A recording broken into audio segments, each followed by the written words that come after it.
This is Dr. Pepper Friday Night Rivals.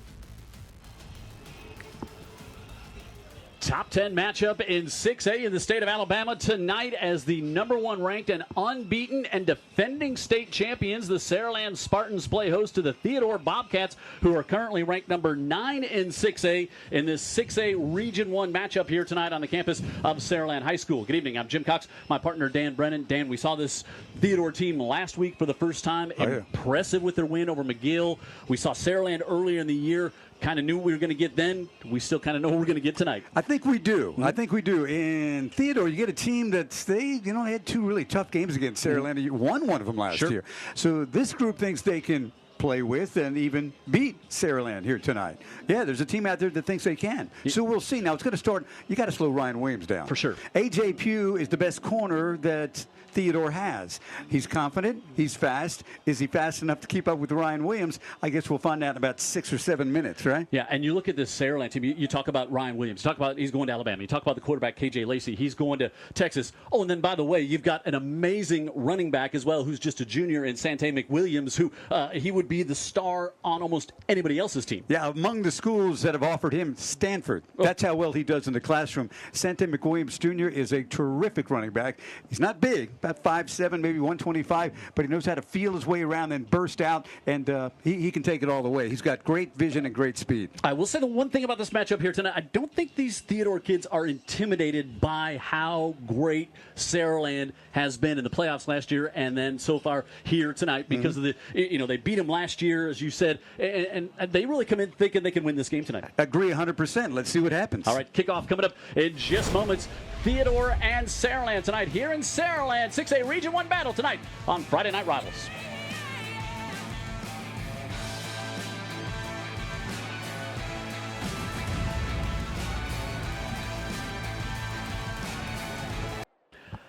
As usual, big crowd here in Saraland tonight as the Spartans on senior night playing host to Theodore. Jim Cox, Dan Brennan here in Saraland, and it is had a lot of seniors to honor here at the 6A school, from cheerleaders, Azalea Trailmaids to the mascot, football players, everyone. Yeah, here they are, and that was the very last senior being introduced right there. Cam York. So Cam York, really good football player on a really good team, Saraland. So we should clear the field here. Hate to say that, you get off the field. You're the seniors and their parents, so take your time. But how about both head coaches? How do you think they're doing right now? Well, I know that one in particular that I can see that coaches the Spartans isn't having the time of his life, because a lot of these players were pretty much standing in a line for 20 minutes. 6:30. Or more. Yeah. So no blaming TV for the late start here tonight. We are not guilty on. We are not guilty on. Maybe on this one. The late end might be on us. Also, after the invocation, our national anthem will be played. So this is going to be a late start here tonight for this one. As you look at Jeff Kelly, and we will take a timeout. We'll come back and get the coin toss for you here tonight. Saraland and Theodore on Friday Night Rivals.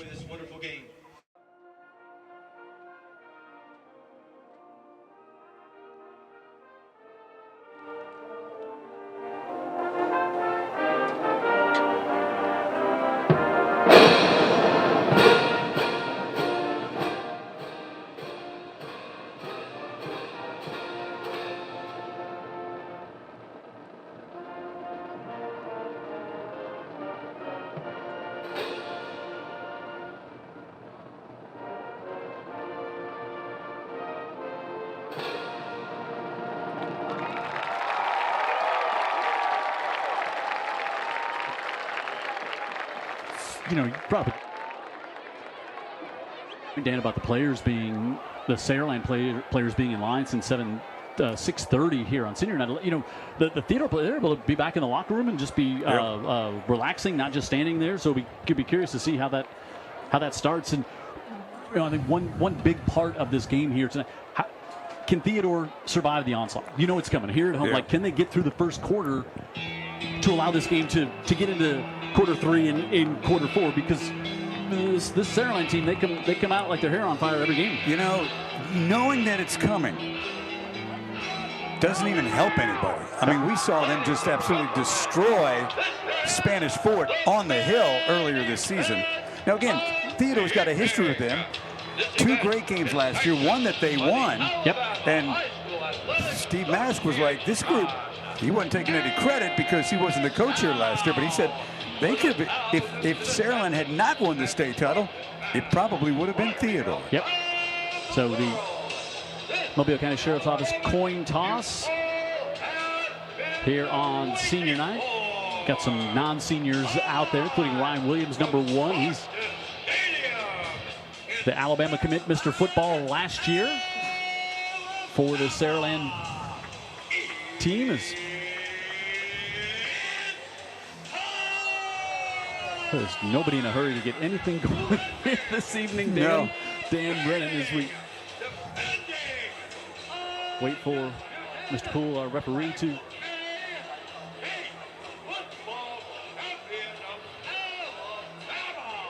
so it looks like Theodore is 1 and they have declined. So you put the Saraland offense out here first. So I'm going to give you a number, 1,120. Yards for Ryan Williams so far this year? Good guess. Number of days since Saraland has lost here at home. Wow. Have to go all the way. 1,000. 120. Have to go back to October 2nd of 2020 when they lost to Spanish Fort. I bet we were here that night. Absolutely. So you think about this. So since 2018, when things really started ramping up for this Saraland team, they're 66-10 in their last 76 games. They're 31-3 in the region, and they're 26-3 at home since 2018. You got a group right there coming in from Theodore. Won the region last year, beat them in Theodore 28-27. I mean, they don't care anything about any of that. Nope. I mean, these kids are, let's say, locally focused, right? Yep. They love Theodore football. Everything is grown up to be a Theodore Bobcat. They've heard it. They've seen it. They're aware of it. They don't care. Yep. And I think that's the one advantage that they've got, Jim. Like a Tyson fight. Yep. You don't beat yourself before it ever begins. Steve Mask took over here at Theodore. You know, this Theodore program, it's not like it was down in the dumps when he got it. They won the region 3 of the last 5 years. They went to the semis last year before losing to the Saraland team. Oh, Collier did a great job now with the University of South Alabama. He gave Steve a lot to work with. And Steve himself even says, I was a little surprised by not just the talent, but the attitude. So Saraland getting a delay of game. Yeah, getting penalized for that senior night. That'll make that man happy. Oh, Lord. So see what Jeff Kelly has done here. Of course, won the state championship last year. He's going to be the coach of Mississippi Alabama All-Star game this year. And yeah, that was a lengthy senior night ceremony. Well, we were doing the math from here, looking at the length of the line and the time left, and we were looking at each other like, we're betting the over. We're betting the over for sure. I don't know how this is going to go.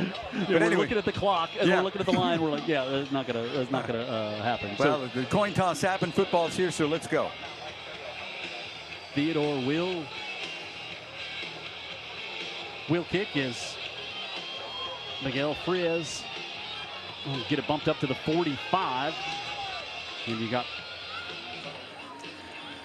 Sante McWilliams, Ryan Williams, and C.D. Gill back deep for this Saraland team, and ranked number 1 in the state. They started this year after winning the state championship last year, and they have not given up that throne. And Free is the left-footed kicker. Pooches it to the near side, and a fair catch called for at the 22.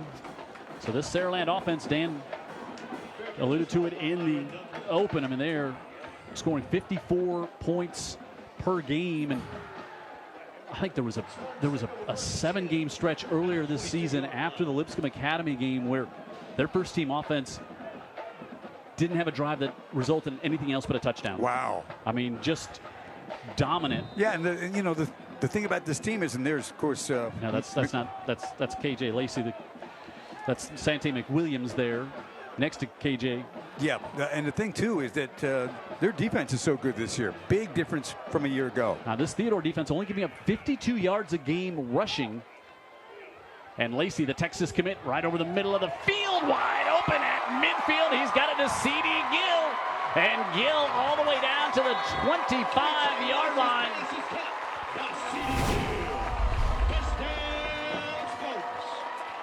You talk about wide open. 53 on the first play from scrimmage, and here you're going to see what you're going to see a lot from the Saraland team. When you've got this many playmakers, they want to get as many plays, they want to get as many snaps as possible on offense quickly. They're go, go, go.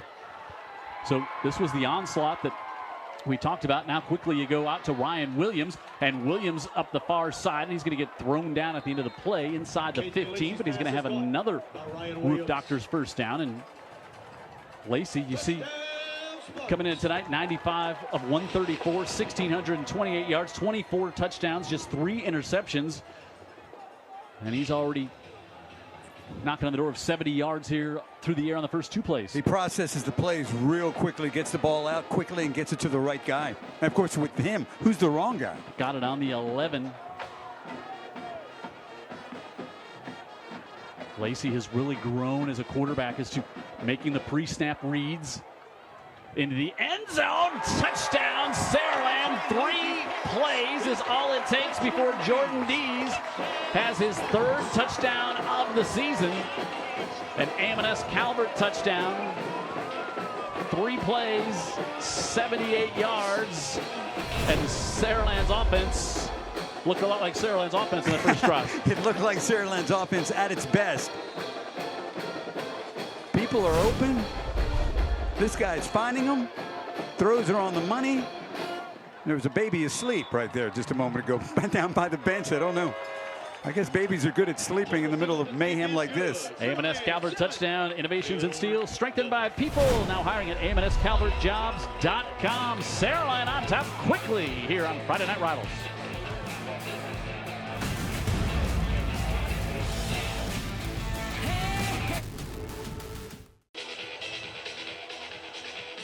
Just a minute 7 into this one, 3 plays, and Saraland impressive and on that opening drive. And Dan, we said Theodore's going to have to survive the onslaught. Yeah. You win the toss, you defer, and here it comes. This is it. And now you almost feel like, geez, we got to answer back with some first down, something just on this opening drive here. I was a little surprised they didn't kick it in the end zone because they had a short field after that 15-yard penalty. They pooch kicked and gave Saraland decent field position. Yeah, whatever the Saraland strategy is offensively, it's the opposite on the other side. This team's going to try and take their time, run the ball, get 3 here, get 4 there, get a first down. Use the play clock. Keep the offense off the field. We're talking about the Saraland offense. Tucker Singleton to kick and sends this one back down toward the 10-yard line. And Bobby Pruitt, the Miami commit, gets upended at about the 26. And he starts on defense, but we'll see him some on offense here tonight. And so we talked about the Theodore defense, how stingy they are against the run, giving up just 52 yards a game. Saraland gives up just 49 yards a game on the ground. Yeah, that's what we noticed about this team, Jim. That's the big difference this year. Well, I'll say that. It's tough to run it on them. If they want to make a living tonight between the tackles and getting some yards off the edge in the run game, it will not be easy. Overton doesn't throw it a ton, and now he'll look to do it on the first play from scrimmage, and he dumps it out of the backfield, able to get it across the 40 up near midfield. And first touch for the sophomore Dion Morris, his 8th catch of the night, and a Roof Doctors first down. Little off script right there, right? You know, the kid looks comfortable, Jim, but again, look at that. Goodness. He's going to look comfortable when the receiver's that wide open. So we've had 2 receivers wide open on the first offensive play by each team. 24 on the pickup. And now pre-snap, and we see that it is Vontae Richardson who had the huge first half, 258 last week against McGill here on Friday Night Rivals. Legal shift there on Theodore. Here's the offense. Overton, the quarterback, the sophomore, took over about midway point of the season. Clark been banged up. We'll see if we see him there, but Richardson gets the start here tonight. Tyrese Scott, the speedy wide receiver, on the outside, and up front you got Rogers, Smith, Gay, Braggs, and Richardson, and Burns Powell, the tight end, and then the outside they got Miles, the senior, but Scott is the go-to guy. They want to get in his hands on the outside if they have a chance. Yeah, Theodore's had great offensive lines in the past. I don't know that this one is great. They were great last week. Good point. High formation, and Vontae Richardson pile ahead and get it back to the original line of scrimmage up near midfield. Chris Thompson there to make the stop for Theodore, for Saraland. Also had some help from Cam Lafitte, one of those seniors. Thompson, Coleman's going to Alabama. Paramore there. The linebackers, Bowie, Lafitte, York, and Curtis, who's committed to Memphis right now. Gully, White, Womble, and Crenshaw in the secondary. Brett West, defensive coordinator for Saraland, really likes how his team has been playing all season long. They give up just 10.5 per game, and Richardson tries to cut back, lost the football, still loose, and able to get on it. Are the Theodore Bobcats. Almost a disaster there as that one got knocked loose, and Cam Rigby, the former quarterback, gets on it as he got popped out and almost directly into the hands of Thompson, but Rigby doing a good job to fall on it. Yeah, that was this last senior brought out on the field. That was Cam York right there coming up to make that play. So this is what we talked about with Steve Mask. I said you got to turn third downs to first downs tonight, right? He's like, absolutely. He said, we can't be third and long. So now you're third and about 11 here on this one as they've gone backwards after the opening play.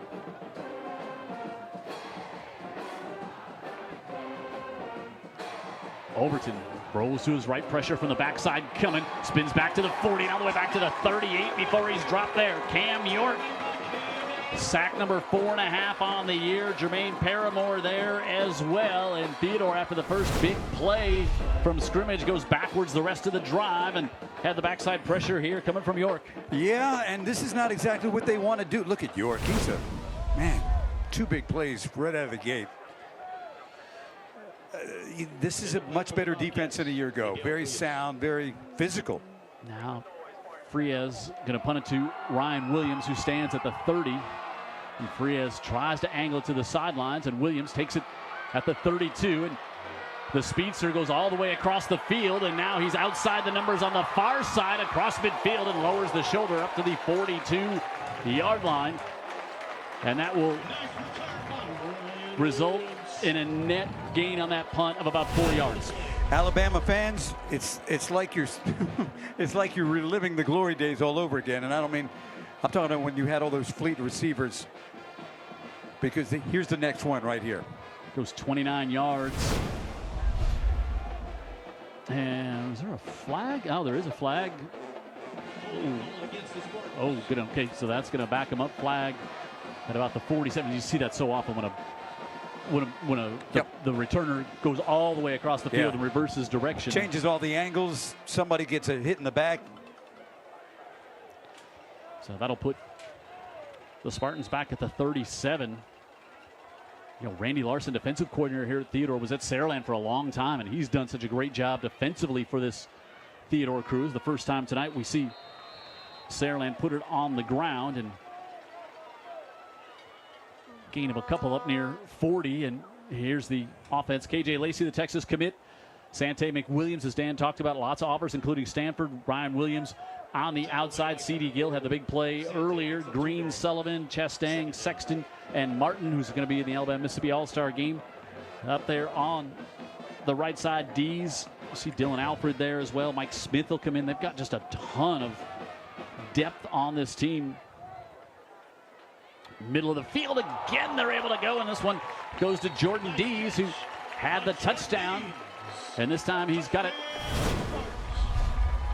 up to the 42-yard line. Another Roof Doctors first down. Quickly processes, okay, over the middle, we're open. Great catch by Dees, who kind of caught it twice. Lacey's 4 for 4 here on the first two drives. Dees trying to get in the game here real quick.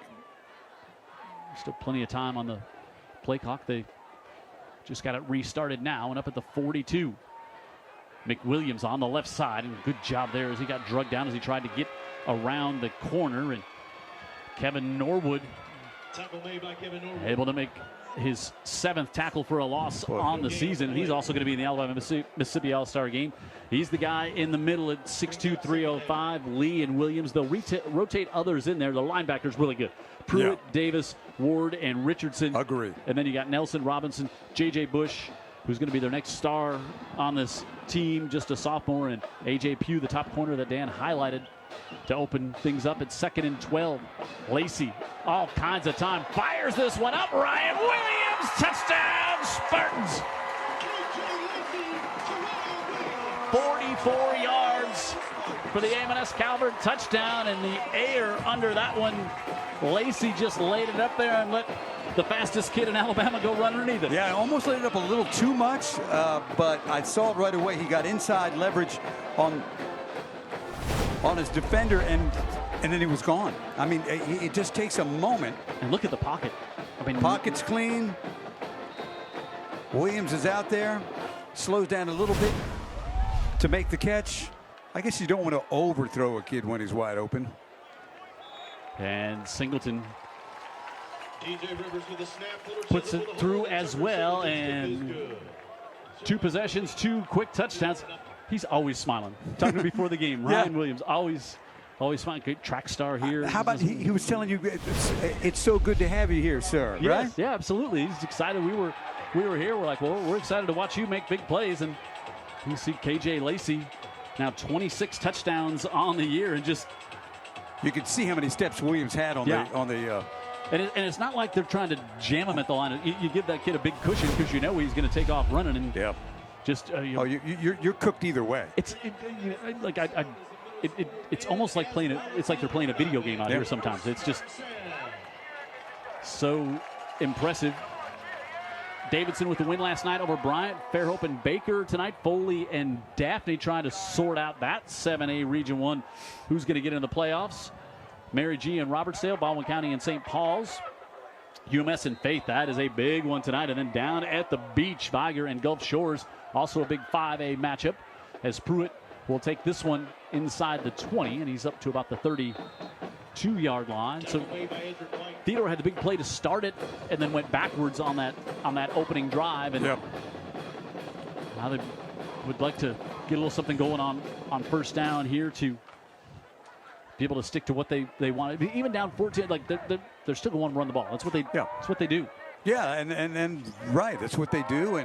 And Overton was able to complete a pass, big gain on their first play and first possession, but they are a running football team. As we say that, Overton out of the backfield and got that one off to Braxton Clark, his first touch in a couple of weeks as he sat out the game against McGill last week. And it's back to about the line of scrimmage. Paramore wrapped him up. Paramore, 6'1", 270. You got to figure he's going to play somewhere too. That scoring drive, 4 plays, 63 yards, just a minute 48 after the 3-play drive to open things up. And the pitch to the near side, and Clark, 4 red jerseys all around him, led by Chris Thompson. He's got tackle for a loss number 4.5 now on the season, but just no chance here. And again, third and long, 3rd and 10 here for the Bobcats. Overton, 225 yards coming into tonight, 3 touchdowns, 1 interception. He's going to be he's a sophomore. He's the quarterback of the future for this Theodore squad. Michael Ray in motion now to the top of your screen. Looking to set up the screen. Richardson at the 35 breaks a tackle. This one's coming back as Richardson all the way roughed out of bounds at about the 35, and that one's coming back with the flags at the 38. And I actually thought they might have got away with a little false start there. I thought Richardson was leaning on his tiptoes right before the snap, but this one's coming back right after they completed the pass for the screen. The key block was an illegal block, Jim. You'll see it on the edge. Big lineman was out there and on white. Just kind of spun a defender around. Kind of things you can't have. Now, in plain sight, watch over here, watch right there. Yeah, that's Smith. Yep. He's out there on the play. I mean, you got to call that. It was a big explosive play coming back, but the penalty certainly happened. Took Jackson Roberts out of the play for Saraland, and so it brings them back to the 24-yard line. You know, as if Saraland doesn't have enough with their star power, Jim. You know what else they have? Depth. Depth and a lot of really good players, good high school football players. So 3rd and 20 here for the Bobcats. Low snap, and with a knee down, Overton just has to fall on it back to the 17-yard line. Maybe the snap wasn't all that low, actually. It might have been okay, but here, a young quarterback here thinking about 3rd and 20. Let's watch that was a pretty good snap. Yeah, just he was already thinking about the next progression of the play, and ball ends up on the ground. This Saraland team has blocked 7 punts this year. So there's that too. Yeah, and Frias stands inside his 5. Here they come. And Frias got that one off. Got a really good kickoff. Chases Williams all the way back to the 45, and Williams tries to split through some white jerseys and then gets bumped out of bounds at midfield. 3 minutes to go in the opening quarter. Saraland, 2 possessions, 2 touchdowns, and they just got the ball back.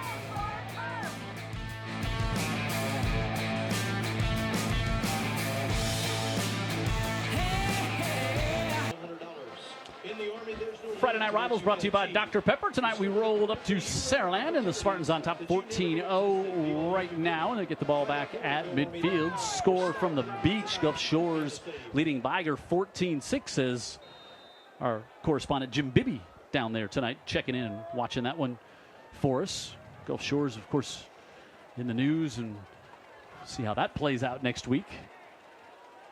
As Saraland back with it at midfield. Lacey 4 for 4 on the night. Now off the hands of Dylan Alford. The junior just didn't look that one in, and first incompletion tonight for Lacey. Boy, Steve Mask was singing his praises before the game. Yeah, Bryce Young. Yeah. I mean, that's the name he threw out there. Like he's going to be like a Bryce Young at the next level. It's like, really? So there you go, Texas. Far side. You could hear the crowd when the ball gets in Williams. Now they throw a late flag after the tackle on that one, but there is an audible gasp when the ball goes in his hands. Oh, yeah. The crowd is just like, what could happen? Gabe Watson. Let's see here. It was a late flag. It was a kind of a wrestling tackle here. We'll see if you're doing everything you can to wrap up Mr. Football to get him to the ground, and it wasn't like coming in leading with a helmet or something like that. And Watson, the junior, who's played well. Man, you talk about can't have it, right? About to get Saraland to a 3rd and 10. Let's watch here. He see if we can find it. Like a little suplex, like gets him. Wow, unless they're calling the hit that came in not on Watson to the head there. That's a. I don't know, man. It's trying rough. to make a football play. Exactly. Out of the backfield, dumped off C.D. Gill to the 25. We'll keep it moving for the Spartans here. C.D. Gill, junior, who's got 5 touchdowns and 417 yards on the season. Yeah, they get 7 on an excuse me play. So brings up 2nd and about 3 here for the Spartans. And boy, if you're Theodore, ever need a tip pass, a turnover, a fumble, something right here, slow this offensive Saraland down. McWilliams right up the middle, and McWilliams down to the 11-yard line, and it's another first down. As they're in the Dr. Pepper maroon zone, them would be Saraland. Big hole on the left side. McWilliams, you've got to work to get words out of him. He's got 0 to say. He does great in the classroom, offered by Stanford. Yeah, Kingston Bush The fullback with a big block there as well. And now looking for the fade to the corner for Williams, and he can't hold on. Coverage back there by Jordan Nelson, the junior. KJ Lacey's pass is incomplete to Ron Williams.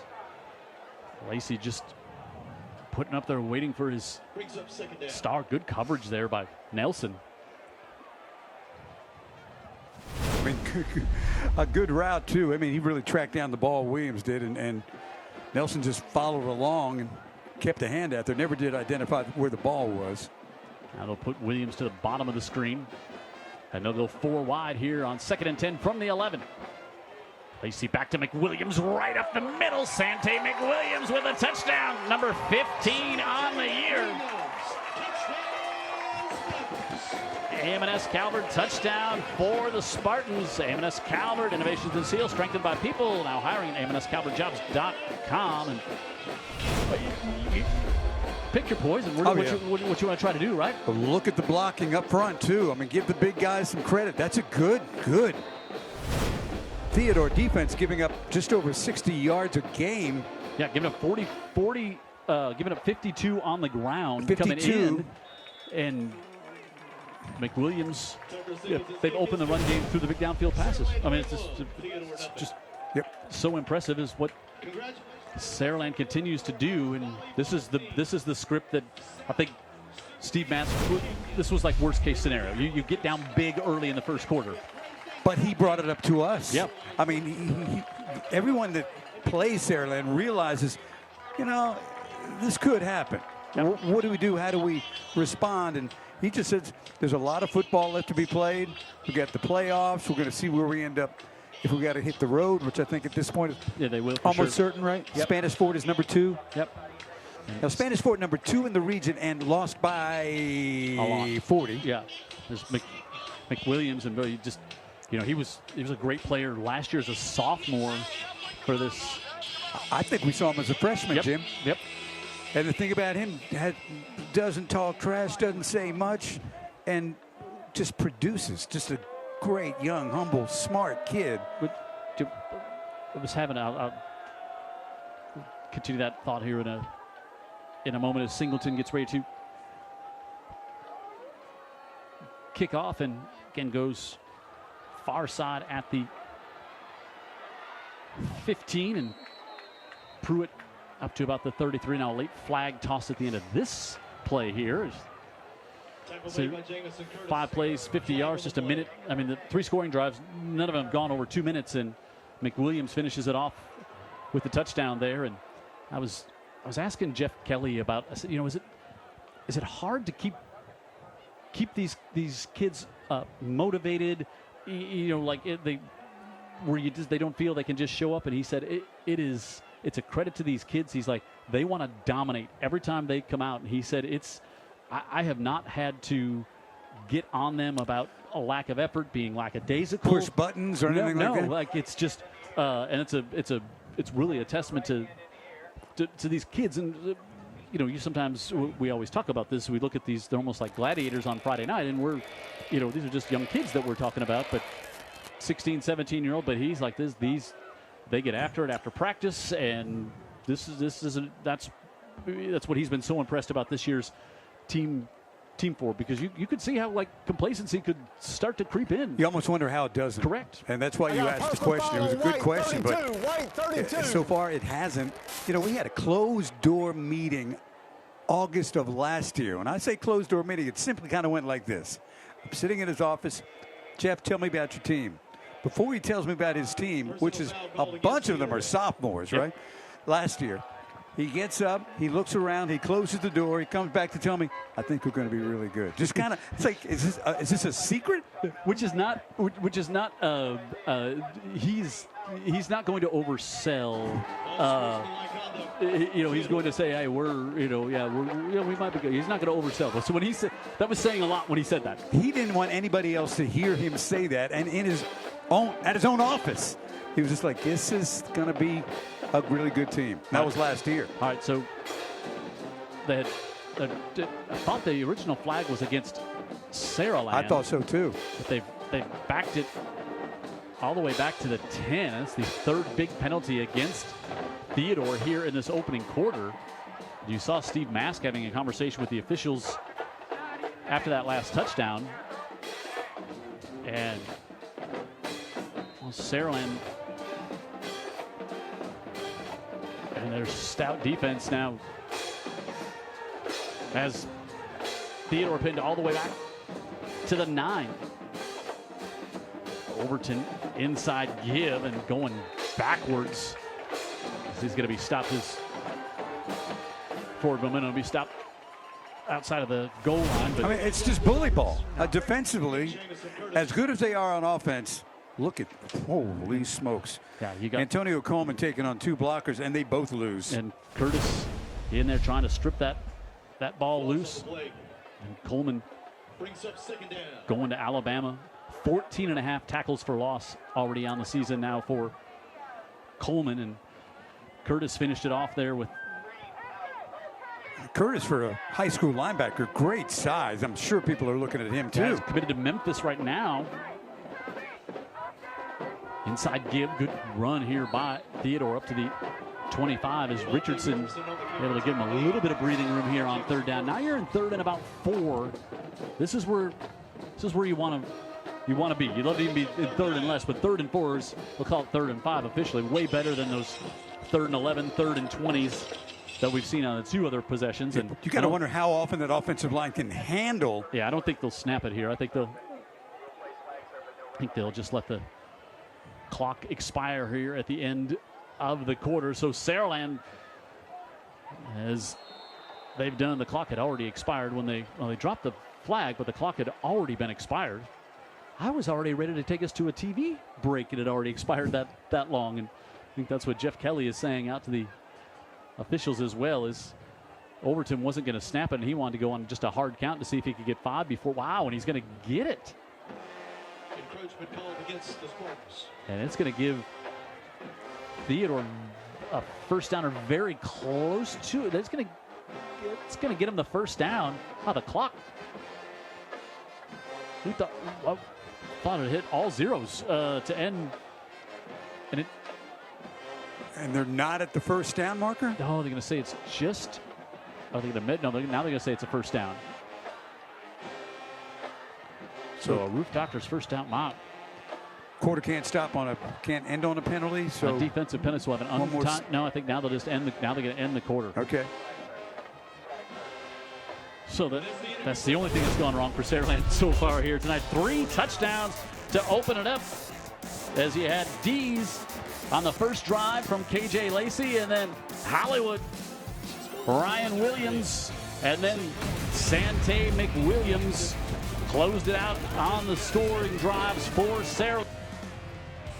Hey, Friday Night Rivals has teamed up with Dr. Pepper and Coca-Cola Bottling Company United to bring you the ultimate high school football experience. Stay tuned for our Dr. Pepper one-of-a-kind player of the game and a winner's belt presentation at the end of the show. Up to the 19 to start second quarter action here. Jim Cox, Dan Brennan in Saraland. Huge crowd here on a Friday night for Friday Night Rivals. And the first down after the penalty to close things out. And now looks like Theodore may give him 5 back here and make it a 1st and 15. That's what Gary Poole says.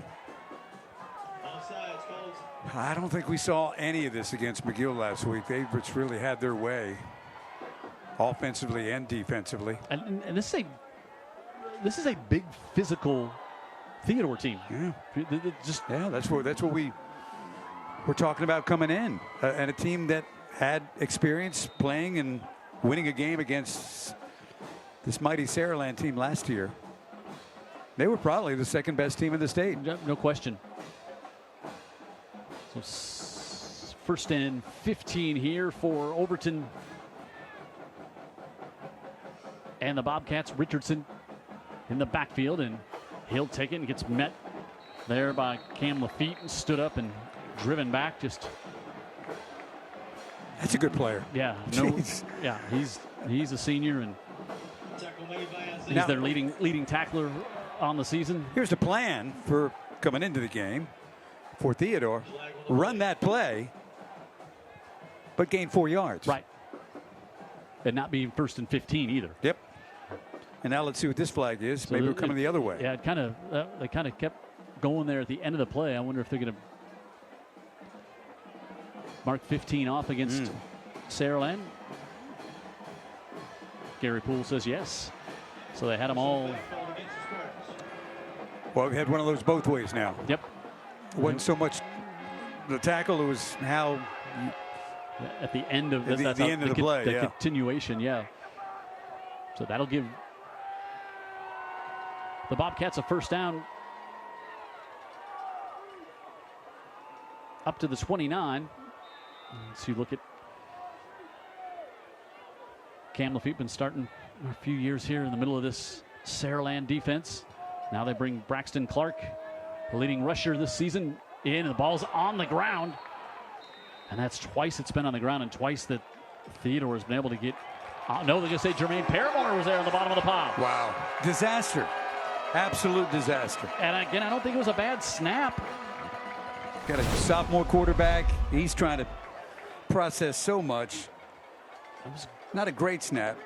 Not a terrible snap. yeah, Paramore comes in there and just knocks Clark off the football. Yep. Now the turnover.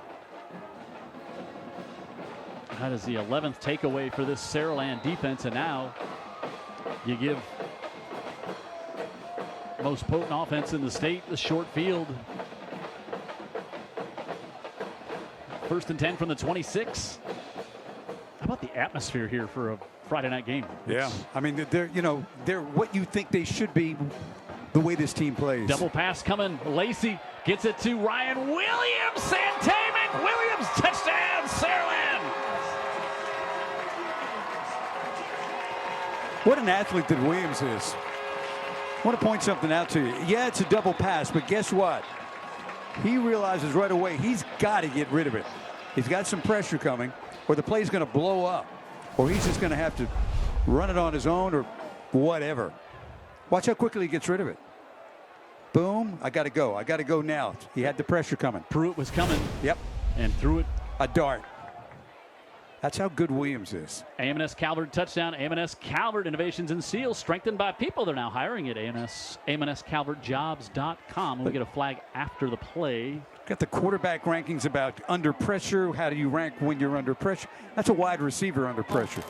He passed the test against an all-state player, by the way. Yeah, and he is the number 2 quarterback. He is their backup quarterback. Unsportsmanlike penalty after the touchdown against Saraland, so they'll move the PAT, but they can take it on the kickoff. I think that's what they'll take it here is McWilliams, his 2nd touchdown of the night. Williams with now 1 receiving, 1 passing.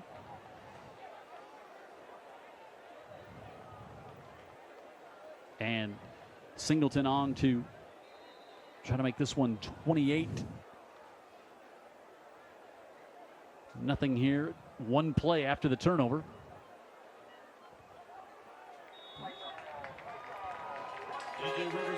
And he does. And so Ryan Williams takes the pass from KJ Williams, from KJ Lacey. And then Ryan Williams, Sante McWilliams, touchdown Saraland.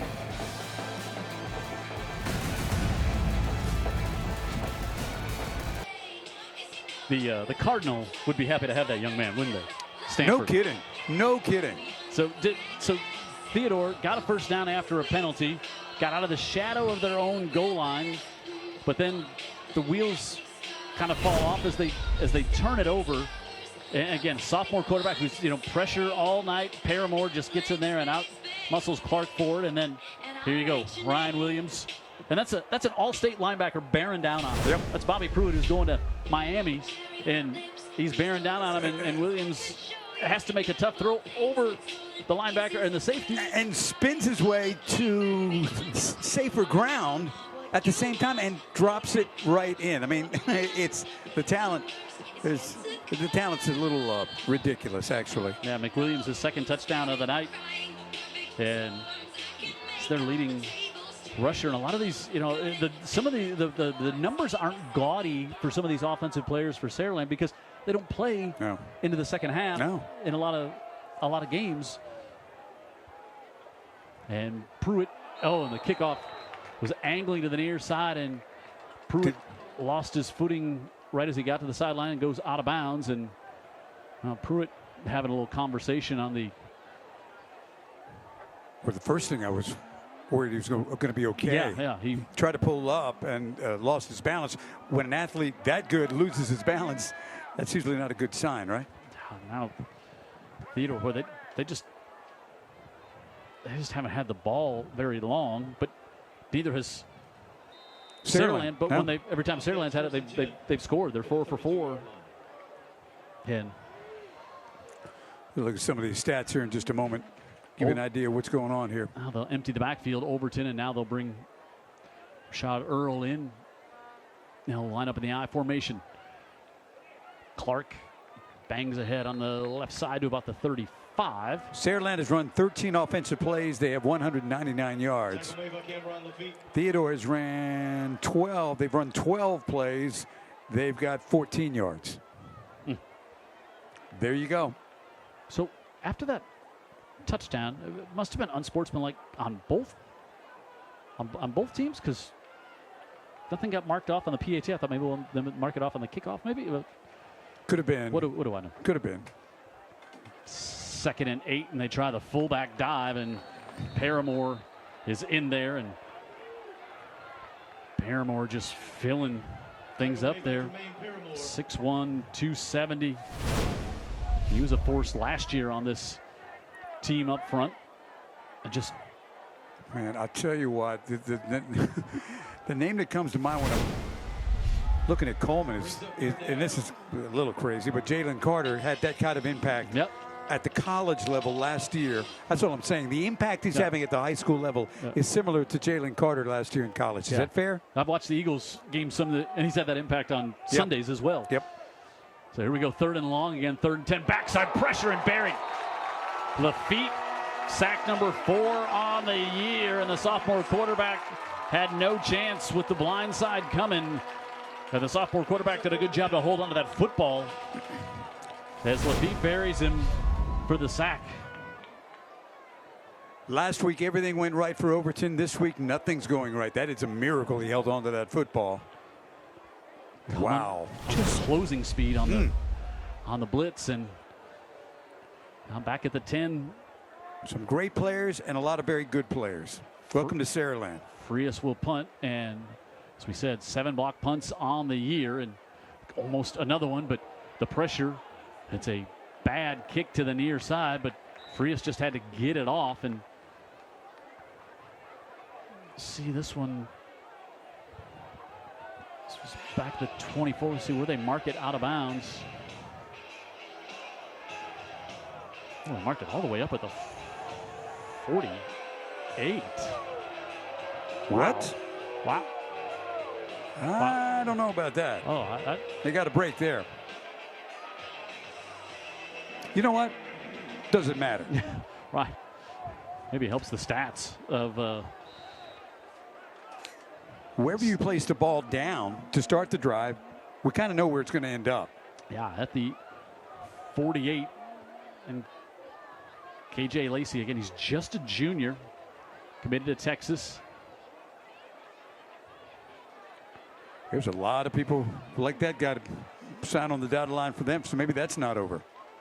Lacey again with lots of time, airs it out middle of the field, and it's broken up. Was looking for the home run there on that one, and trying to get it to I think Dunklin. Again, Jim just kind of hung it up a little bit like he has on a previous pass. Well, he throws a pretty ball, just a little underthrown. Yeah, that was the safety coming over there. Had a good game last week. Braylon Robinson's got a couple of picks on the year and almost had one there. And now McWilliams up the left side, and Sante McWilliams up to the 34-yard line. He'll pick up 19, and first down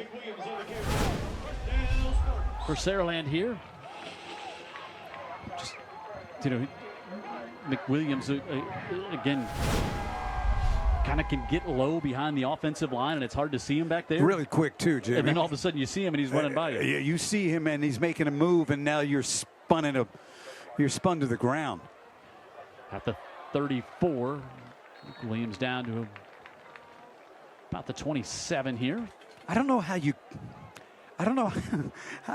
do you come up with an offensive game plan? How do you know what play comes next? Because they all seem to work.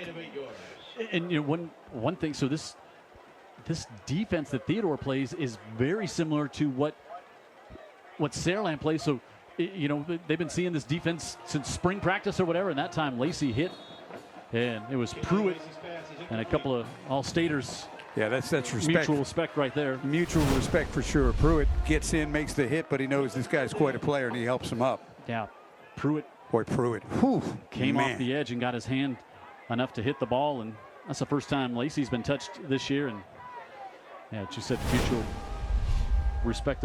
Those two could match up on a Saturday afternoon somewhere down the line. These guys are going to, there's a lot of Sunday players I would not hesitate to say right now, including this guy. Third down, and they get it off to Williams, and Ryan Williams with a touchdown, Saraland.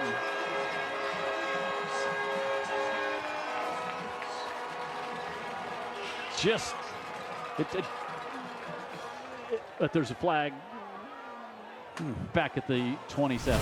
Umpire threw that. That could mean a holding. No, touchdown. Okay. And you got a good block on the outside. Williams, his second touchdown receiving tonight. He threw one as well. Mr. Football is a sophomore last year in the state of Alabama. C.D. Gill on the outside. His buddy out there threw him a nice block, and that's all he needed. So fouls offset. Touchdown is good. So, all right, they said the PA said they were offset. The officials looked like they said it was declined. Okay, I'm confused yet again on the call. But what's not confused is this is just all Saraland early here. And Singleton good on the night. 35-0 Saraland on top of Theodore. Unbeaten, ranked number one. Number one has got 3 touchdowns here tonight for the Spartans.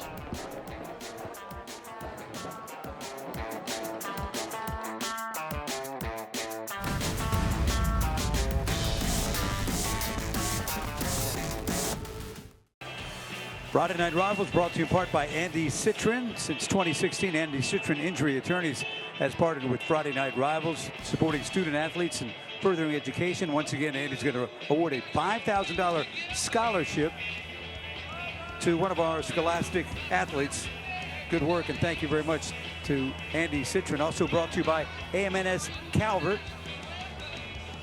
Innovations in steel, strengthened by people, now hiring at AMNSCalvertjobs.com.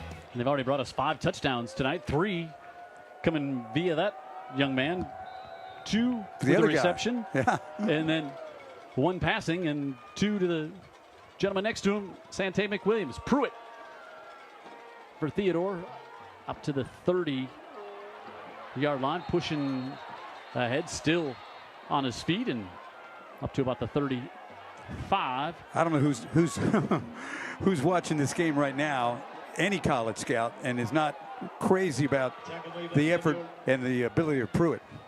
Scoring drive, 5 plays, 48 yards. Again, just another minute 29. 27-yard touchdown pass, and just got it in space. You know what? So Saraland taking a timeout here, and I think this might be Jeff Kelly saying, "Hey, it's a little chippy out there. We don't need that right now. It's 35-0. Let's not do anything dumb. Let's not get anybody hurt, thrown out of a game, anything like that. Let's give you some other scores. Spanish Fort at the half beating Murphy 42-0. Big One 5A Region 1. Faith Academy leading UMS Wright 21-3 in the second quarter.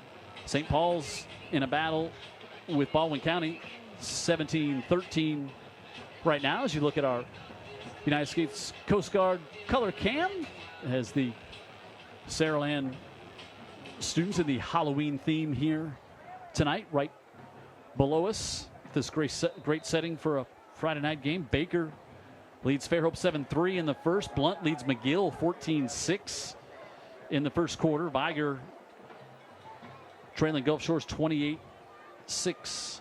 Escambia County on top of Orange Beach 22-0 in the second quarter. That's the angriest coach leading by 35 you're ever going to lay your eyes on.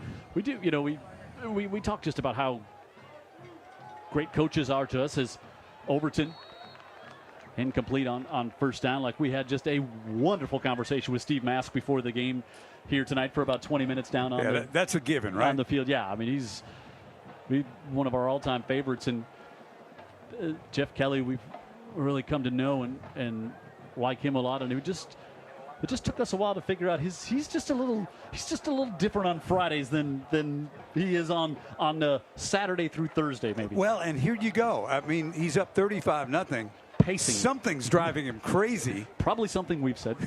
He'll get that way when he watches the broadcast back tonight on the. But he flips the switch, Jim, and he gets really tight. On Friday nights, and he's not somebody you really want to approach and have a nice word with. That's not the time. Cam York on the stop there. He really likes Fridays from 7 to 10.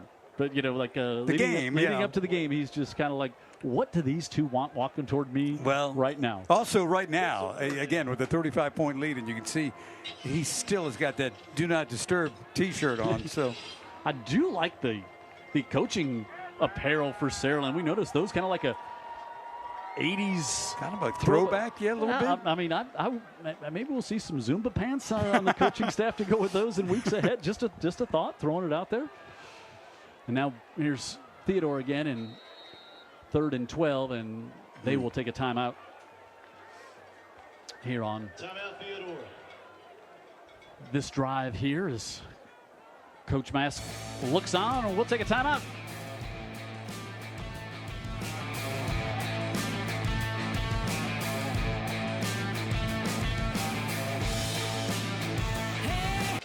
Jim Cox, Dan Brennan here at Saraland, and the Spartans, defending 6A state champs, rolling here 35-0 over Theodore, and we're halfway through the second as Coach Steve Mask looks on, and we'll tell you a little bit about some of that conversation we had before the game with Coach Mask here on 3rd and 12 for the Bobcats. Overton with a blitz coming, sidesteps that one back at the 20 and loads up over the middle of the field, and it's broken up. And it'll bring up the punt team. And I think coaches are usually pretty realistic, and he said we got to get through the first quarter. If we get through the first quarter, we can make this a game into the fourth quarter. And he said, but this could happen. But he said this isn't going to define us. This isn't going to define our season. We're going to play St. Paul's next week, and that's going to figure out who's number 3 and who's number 4 in the playoffs. And you'd like to be that number 3 seed as opposed to being the number 4 seed. So this game is not going to be something that defines the rest of us, because we saw how impressive this Theodore team was last week and how well they've been playing for the last month or 6 weeks. Whoever they're going to play in the first round of the playoffs is not going to be excited to see Theodore roll into their stadium. Now, and it can be hard for you to understand it, especially if you don't watch a ton of high school football. We get it. And you're watching this game tonight because, hey, Saraland's on TV. I've heard about them. I want to watch. Theodore's a good football team. We saw them last week. McGill's kind of down for sure, but they really took care of business. They dominated McGill like you're seeing this domination of them tonight. Steve Mask has won a lot of football games, including state championships. Yep. Next week's going to be very interesting. Yes. With the matchup against his old team, St. Paul's. Correct. St. Paul's in a battle tonight against Baldwin County. Lacey looking right side, hangs that one up, and that one incomplete and out of bounds up the far side, and bring up 2nd and 10 for the Spartans here as Lacey looks on, and the growth of that young man, and Coach Kelly had a conversation with him earlier in the week and was saying, he's able to take on so much more pre-snap now and decide on the RPO. Like you're able to give him more as a junior quarterback. He started as a sophomore, led him to the state championship last year, and just the maturation of. Think how dangerous that is with this team. Yeah, and it's not just the physical attributes. We got that too. Ryan Williams just patted him on the belly and said, "Hey, get him next time." Now he'll pull this one down and then gets the first down and makes the smart business decision up to the 37 and takes the slide. Don't know if you noticed that, but the overthrown sideline pattern, which Williams had a couple of steps. Yep. Williams comes back to the huddle and right away lets his quarterback know, that's all right, man. Yeah, we'll get the next one. Yep. This is the first time that Lacey's been forced to scramble, and he can certainly do that effectively. And they give to the near side, and Theodore's defense able to string that one along the near side and playing through the whistle, and now that's going to be 15 on Theodore. Flag coming on the play. Just frustration. Yeah, you've got to hold up when you hear the whistle. Yeah, especially when you're coming toward the opponent's sideline, because that call is imminent. Yeah, it's coming. Chase Lettner, we have your wallet. Brian Ward, good football player, made a lot of good plays last week. Made a good play right there. He took it too far in the officials' eyes. They blew it dead way before. And that's been going on all night on both sides. Yep, it has. Through the whistle and then some. As the 15 will watch as it comes right here. You can see the official blowing the whistle there, and then it was just the late tackle. That's Richardson, who's playing on both sides of the ball here tonight. And boy, every official on that side of the field threw it right at the feet of Jeff Kelly. Yeah. Like, can you get off us a little bit? So up to the 47 now for Saraland, who scored each time they've had the football here tonight. Is approaching 4.5 to go in the second quarter here with Lacey again. Time heaves it up, wants Ryan Williams, and he's got Ryan Williams. Williams is so good and so fast again. He had to wait on that. I saw him streaking down the middle of the field, Jim, and it was already like he's got leverage. It's going to be a throw to the end zone. Everybody's coming back. Is there a flag? I don't see a flag, Dan Brennan. No, I don't either. But everybody's coming back. Yeah, it's. Oh, did he drop the ball? No, we couldn't see it. Oh, wow. Yeah, and that's again. Yeah, we couldn't see it far end, and then. I mean, right away the touchdown lights came on and obliterated everything. That was. Oh, so you have to hold on to it. I see. And then KJ Lacey fires a fastball to Ryan Williams. Let's take a look. Yeah, he had to wait for this ball, and that's so unusual to see that. Yeah, we'd already started. I'd already started the celebration. Yeah. Touchdown call for him there. Let's sit that young man. What a first half he has had, regardless of that. I mean, what a first half. And now third down coming up here. He's got 2 touchdowns receiving and 1 through the air, and looked like he had his 4th there. Now Lacey sidearms, and Vontae Williams knocks down the receiver, Mike Smith. The official, the official had to duck to get out of the way of the pass, and I'm not sure if he saw it, but how did everyone else miss? I mean, yeah, I saw the contact. It was not obvious to me. Let's see. Well, yeah, I guess. Yeah. Nobody saw it that way. They all saw it, okay? Wow. So Saraland will go for it up at the 43. Lacey fires it far side and staying on his feet inside the 25. Now they're going to mark him down, but it looks like he's going to have enough for the first down. For Williams. Right at the stick, Ryan Williams. Yeah. That's one of those long throws with the ball over here at the near hash. Are they going to measure? Let's see here. It's a bit high. And he was not down either. He was not down. They have So the biggest high school jumbotron in the state of Alabama is just down here to our right, and they're taking our feed there, and they just showed that replay, and you heard the crowd groan. His knee never hit. Never hit. As you watch Williams here. He defies logic and science along the way, and with all his speed. Oh, elbow maybe? Yeah, maybe. Okay. Not sure. Ooh, yeah. Yeah, and he might be short of the first down, actually. I'm not going to mark it that way. I'm still not going to say the elbow was down there. But he's saying it was his wrist. Yeah, I didn't think. I thought you could have put the index card underneath the elbow and it hadn't touched the long sport turf here. But let's see what the spot says. This.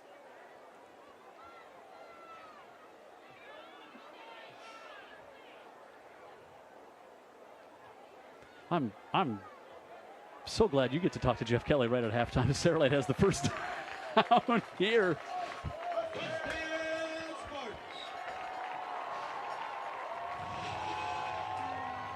And Saraland has the first down there, by a football or so.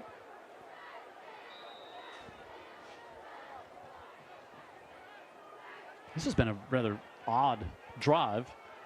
Or maybe I've just been bad. C.D. Gill upended, good open field hit. Back there as Gill had that one. There's your young man, A.J. Pugh, that you highlighted in your pregame. Really breaks on it, gets beyond the attempted block, gets Gill to the ground. That's the way you play it. A loss of 2 on that one here as we're inside 3 minutes to go in quarter number 2.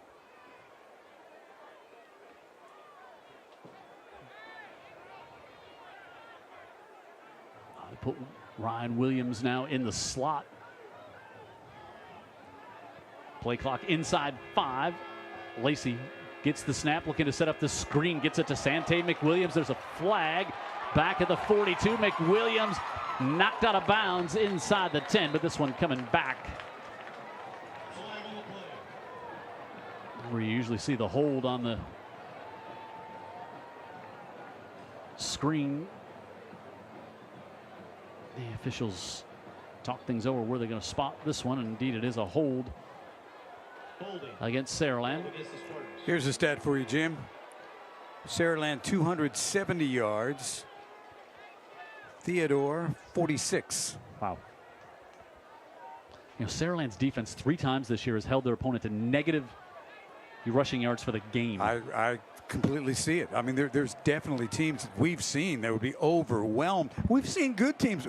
This is a case of a very good team being completely overwhelmed. IUBW local halftime show, our IUBW local 505 halftime show coming up next. Dan Brennan's got guests lined up, and he'll talk to Jeff Kelly as well as this one pushed back to the 49-yard line on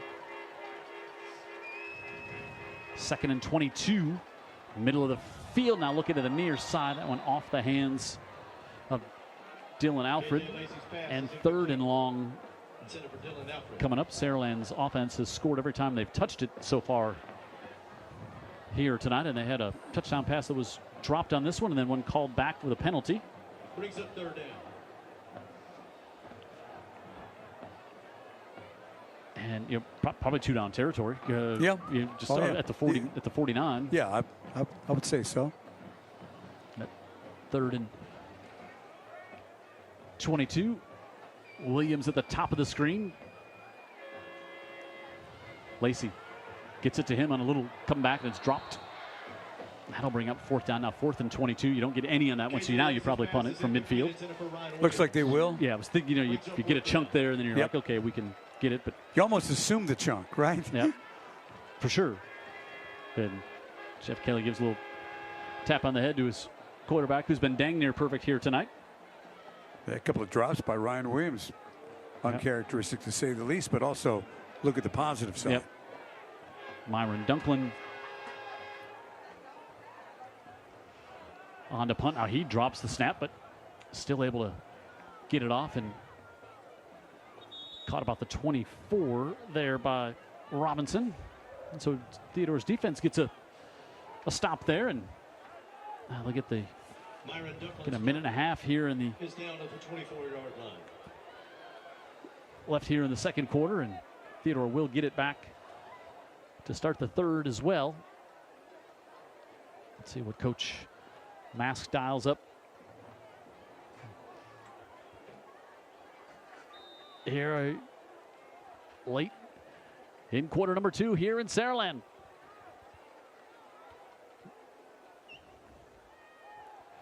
Overton able to get that one complete up to about the 29-yard line. Sophomore Morris.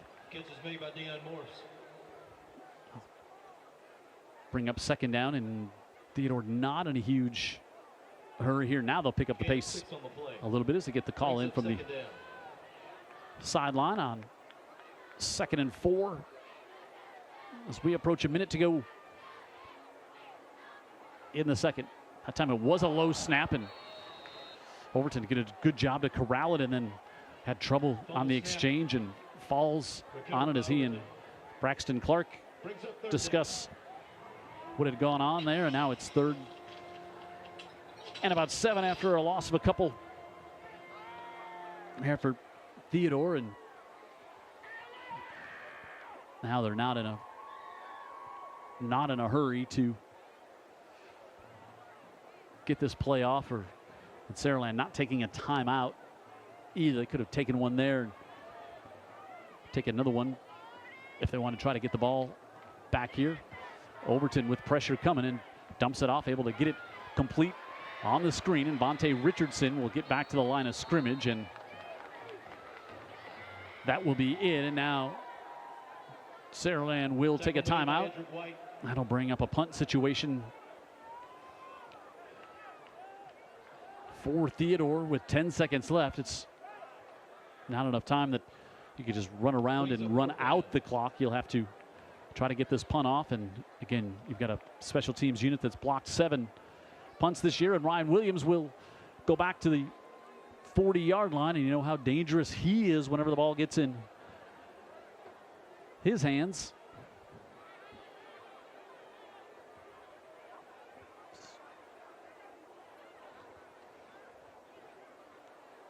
Coach Mask looking for answers over on the far side, and he's not been in a lot of games like this in his head coaching career. He also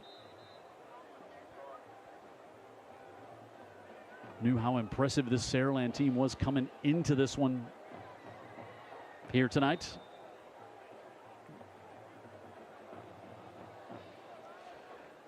And now Frias on, and Saraland coming with the pressure, and Frias does a good job to get it off, and Ryan Williams takes it in some traffic and reverses back at the 40, stutter steps, still on his feet trying to get to the hash, and he does. And they're going to call that a block and knocked out of bounds, and Pruitt now with some pushing and shoving. As that was Delvin Gully, and tempers flare up a bit here as Gully tried to wait to get the block on. He wanted to make it be a legal block. They called it a block in the back, and he got Pruitt out there being a peacemaker, telling his guys to see. Gully tries to time it up and hit Pruitt, and they called a flag on that, and now they get everyone separated here. Gully lost his helmet, and Gully having a talking to with Jeff Kelly over there on the sideline. And Pruitt was kind of playing peacemaker for Theodore out there, and you saw that Gully was trying to be aware of not having a block in the back called against him. He was trying to get him lined up, and Jeff Kelly continues to talk to Gully all over on the far side, and now he'll send him and his crew back to the locker room as the officials. We'll have to see if there was an ejection there. The officials still sorting it out near midfield, and let's go down and check in with Dan. He's got Jeff Kelly. Jeff Kelly, Saraland head football coach. You're up easy, well, I say easy. You're up a lot here at halftime. What do you have to say about your team's performance? You know, it ain't easy. You know, I'd like to have got that last one in on that drive. We had a couple missed opportunities there. You know, we like to have done that. Defensively, we're playing pretty good. We got to have a little bit of composure, you know, and understand the situation and that kind of stuff. But our kids are playing extremely hard. We've executed pretty good up till that last drive, but we got a long way to go. Okay, well, you go talk to them at halftime, and good luck. Thank you. Jeff Kelly at halftime. We look on here as the officials still talking. Steve Mask is standing out at the hash marks on the far side. And personal foul.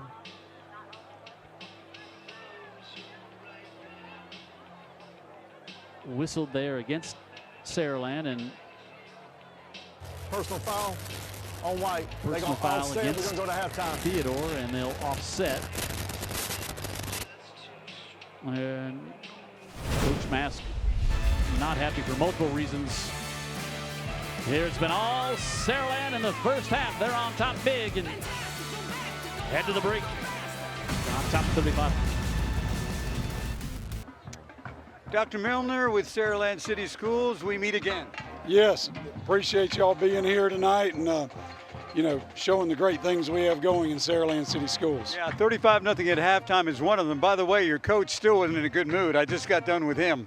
No, Coach Kelly, one of the reasons for our success is he's, as the majority of our educators, he demands excellence, and was very pleased to see him keeping his foot on the gas and pressing his players as hard as he could. He's doing that for sure. They've got quite a team this year, of course, defending state champions. Tell us about some of the other exciting things going on at Saraland. It's every time I pull up into the parking lot, the school keeps on physically changing. Yes, no doubt about it. You know, first off, I want to just say how proud I am of our volleyball program. Our girls are the South Region champions for the state of Alabama and start the state tournament this coming Tuesday against Shades Valley at 1:30 up at the Birmingham Sportplex. So I'm just so proud of all those girls and our coaches. In addition, our board is considering Thursday night a large addition to our high school. It's going to be a hardened tornado shelter that'll provide for the safety of our students. Now we'll have one at all 4 schools. It will house several special needs classrooms, so we can keep those students in place in a severe weather event. Really excited as well. It's going to have an airframe power plant classroom, which will assist with students that might want to pursue a job with Airbus.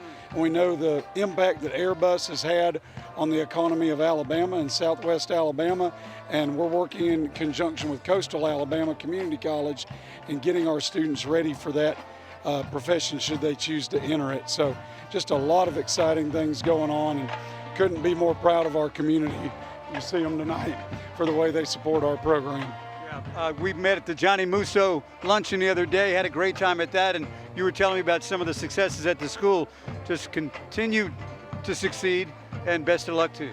Thank you again. Thank you for covering the great things going on in Saraland City Schools. 35-0, that's a pretty great thing as far as Saraland is concerned. They lead Theodore at the half. The best Thursday night lights and Friday night rivals highlights from across the country. 3rd down and 6. And a one-handed grab by Cam Blivens. And Blivens is down the sideline, inside the 10-yard line, and down just shy of a touchdown. Cam Blivens. Tonight, pass rush here on Tyrese. He's going to throw it away, and it is caught. It's complete. Oh, what a play. He flipped it up for grabs on the money. And he'll get another chance right here, and he's going to get out wide, and he's going to be tough to catch. And he stays on his feet and breaks back the other way. We've got a flag that's probably going to be a face mat. Right when we talk about Brock and his big-time plays, he breaks one, he brings the crowd to life. Brunkemeyer to throw on 2nd down on a good pass to the far side. That one hung in the air for a long time, but it's caught. Sidestepping one man, diving towards the goal line, and... 2 or 3. McIntyre flips up to Sanders, who gets pancaked. He never had possession, so it'll be incomplete. Moreno Flores, and it's blocked. It's blocked. Leeds blocks the kick. Wow, special special teams once again steps up big, and the celebration begins.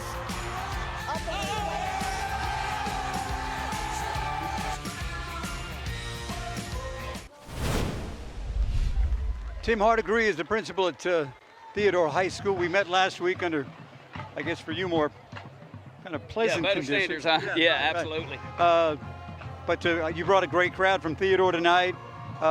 Let's talk again about some of the successes at the school, especially academically. Oh, yes, academically at the school. You know, our academy structure within Mobile County Public Schools is phenomenal, and I think we got the best at Mobile County or at Theodore High School right now with our logistics, our nursing, our dental program, our marketing, our business. Our academy specialist, Deborah Pipper, does a great job. I always call her the best in the business. And, you know, as far as our academic side, we're growing and we're prospering and we're progressing on a daily basis at Theodore High School.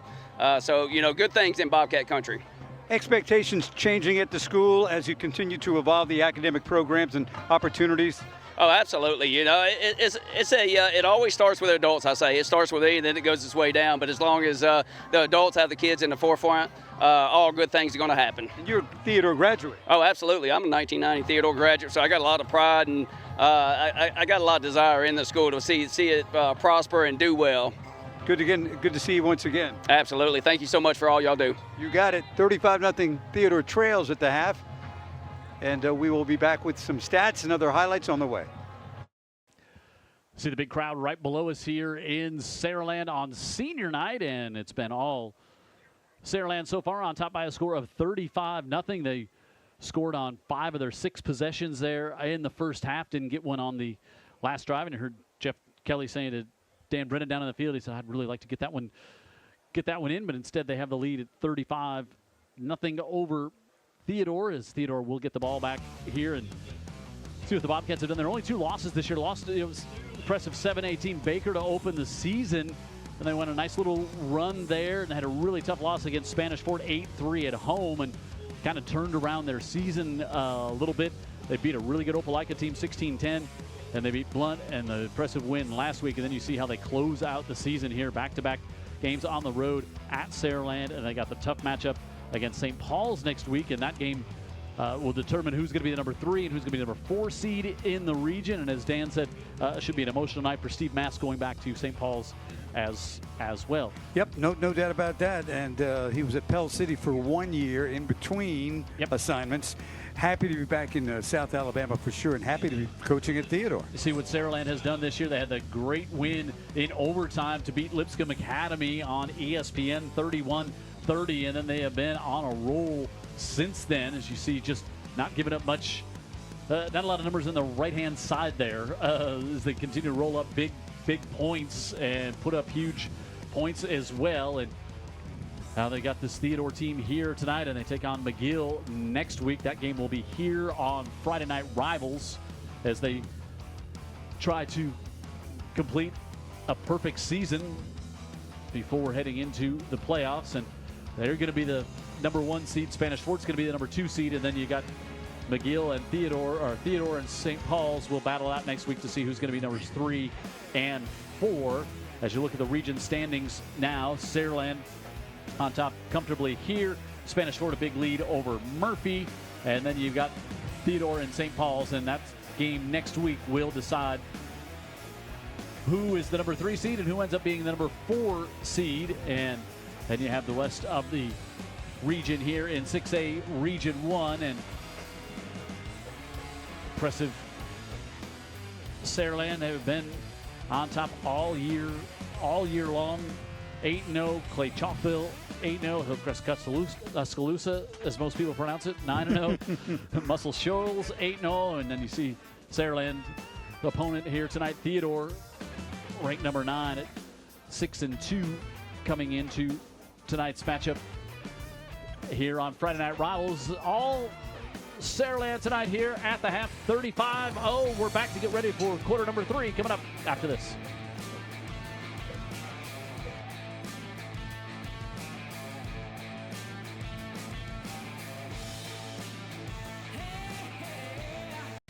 The following segment is sponsored by Dr. Pepper.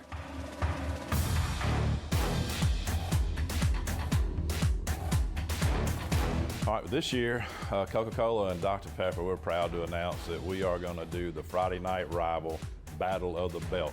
We have ordered this WWE belts that's come in. Man, they are cool. They're alligator skin, red, of course, like Coca-Cola, with a big gold buckle.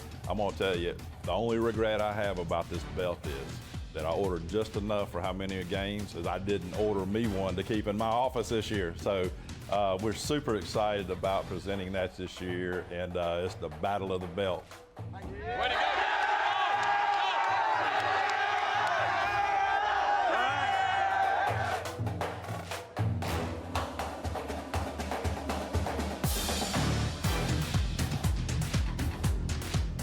Like, how big a hit has the Dr. Pepper belt been this year? Too big. You're up in the press box. I'm on the field when it's being given away. Protect the franchise up here. You know, they keep me up here for a reason, right? You are right in the middle of the fray man. there. Yeah, there was a smile on my face, but there was not a song in my heart. I'm like, how do I get out of here? Oh, my goodness. We were just saying, Saraland's band doing a great job here tonight on senior night as well. And they don't miss on much. Every Friday night, it's Scholastic night here on Scholastic Athlete here on Friday Night Rivals. Yeah, you know the Theodore High School punter and kicker, Miguel Angel Frias. We had him on last week. In fact, GPA 5.49, football and soccer, really good soccer player. National Honor Society, Health Sciences Academy, plans to attend South Alabama UAB or UWF and pursue a degree in radiologic sciences. And I know that basically that is the throughway to a lot of money. Yeah, we didn't major in that. That's why it's hard to pronounce for us. He's not going to be working weekends. Good for him. Also, all-county soccer player. Yes. Yep. And there we have one from Saraland as well. Bree Hughes, Saraland High School. GPA is 4.3. Bree plays volleyball and softball. Their volleyball team, by the way, is at state. Yeah. Made it to the States. Advanced Honors Endorsement, NHS, Leo Club, MCAA All-County Honors, Coastal High School Softball, terrific 20. How about that? Committed to Northwest Florida State College to play softball. Plans to major in sports broadcasting. Great. There's another one knocking at the door to take our job. She's as qualified as me right now. I don't know. Did you hear me call that drop ball a touchdown? Yeah, that's why I was never the Scholastic Athlete of the Week. Andy Citron I was never in the running for $5,000 from a scholarship for Andy Citron. No. Thanks, Andy. If I had $5,000 on me, I was running. So first half, all Saraland, and it started from the opening drive. Took just 3 plays, and the first one was to tight end Jordan Dees, and then they've done this a bunch, and Ryan Williams able to have that one. Just ran under the rainbow that was thrown up there by KJ Lacey, and then Sante McWilliams for the touchdown. And then, Ryan Williams, you play a little quarterback too. Can you throw it? Oh, yeah. Sante McWilliams, let me get this to you before I get hit by the All-State linebacker. Yeah, incredible play right there by Williams. And then third and long, just almost a little bubble screen type here to the outside. And when you're a great trackster as well, you get up the sideline, nobody's going to catch you. You got it blocked by Gill, and that was see you later. Ryan Williams with 3 touchdowns in the first half, 2 receiving and 1 throwing, and the other 2 by Sante McWilliams. You see the stats there in the first half: 268 yards total offense. Had the ball 6 times. They scored on 5 of them. You just don't get that many possessions in a half, but they scored so quickly. And Theodore had it. You keep getting the ball back. Right. Theodore had it for 3.5 more minutes than they did, but this was all Saraland in the first half, as has been almost every game all year long for the Spartans. And you made a point at halftime, Jim, just before they came back to us. They can literally score on the first play of the drive, on the 4th play of the drive, from the 50, from their own 30. They're so explosive. Every play, it feels like they can score. As the fans here below us in Saraland singing along with little Neil Diamond. Yeah, this is really nice. Huh? Yeah. This is good. Looks like it's a feature that they do here all the time, and everybody's into it, even on the Theodore side. I think Jeff Kelly's going bump, bump, bump. I don't think No. so. I don't think so. Just judging by the chat with you, I don't think so. Well, they had a long chat before because of the penalty was thrown on one of his wide receivers. I think it was Gully threw a block right there at the end of the first half to try and spring Williams on a punt return, and a little mayhem broke out. I think it was the All-State linebacker. Yeah, he and Pruitt. I know you couldn't really, you were kind of blocked from seeing it there because you'd made it down to the sideline, and it got a little heated, and then Pruitt was trying to make sure that everybody stayed calm after that initial fracas, and they got that taken care of. And we saw Steve Mask over there, and he was not happy as that half came to an end, and I was kind of almost wondering if there was going to be an ejection there, but there wasn't one. But I would just guess the officials are really going to tighten things down here to start the third and just send more message. All right, like no more of this, no more after the whistle stuff. Yeah, and let's see how long into the half we see all. I know Jeff's looking at it like, look, 35-0.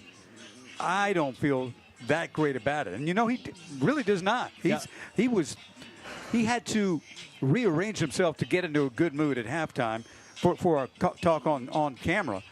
And Steve Mask, he knew this could happen to him, but he planned for it not to happen, so he's got to be disappointed. And I was saying, as long as Steve Mask has been doing, he's not been on the receiving end of a lot of games like this where he's down 35-0 at the half. No, I remember a game though against this Saraland team. I think it was back in 2018 or 19. He was coaching at St. Paul's, and they were able to come in and not do something similar. I think they won at 32-0. Pruitt takes the kickoff, and now he wants to reverse field, and he'll get to about the 21. And Theodore's offense will come out here. And you'd like to see the sophomore maybe settle down a little bit if possible. He was feeling the effects of the pressure coming on to the pressure. I mean the pressure from Saraland coming, not just the pressure of being a quarterback as a sophomore. No, maybe all of it, right? Yeah, right, sure. And the game is not like one he's played in before, and he's only become the starting quarterback midway through this where they are in the season right now. So the thing about Pruitt I really like is that, well, I'll get to it after this play because there was that fracas at the end of the half, but he actually calmed everything down. Under center, give it off on the coming to the near side is Tyree Scott, his first touch of the night. The sophomore will get about 8 on first down. They like to get it in his hands. He's a speedster. Go ahead. Yeah, no, just Theodore is a community all about football. Yep. Okay, and it's not a lot of millionaires down there. There's kids that come from working class families.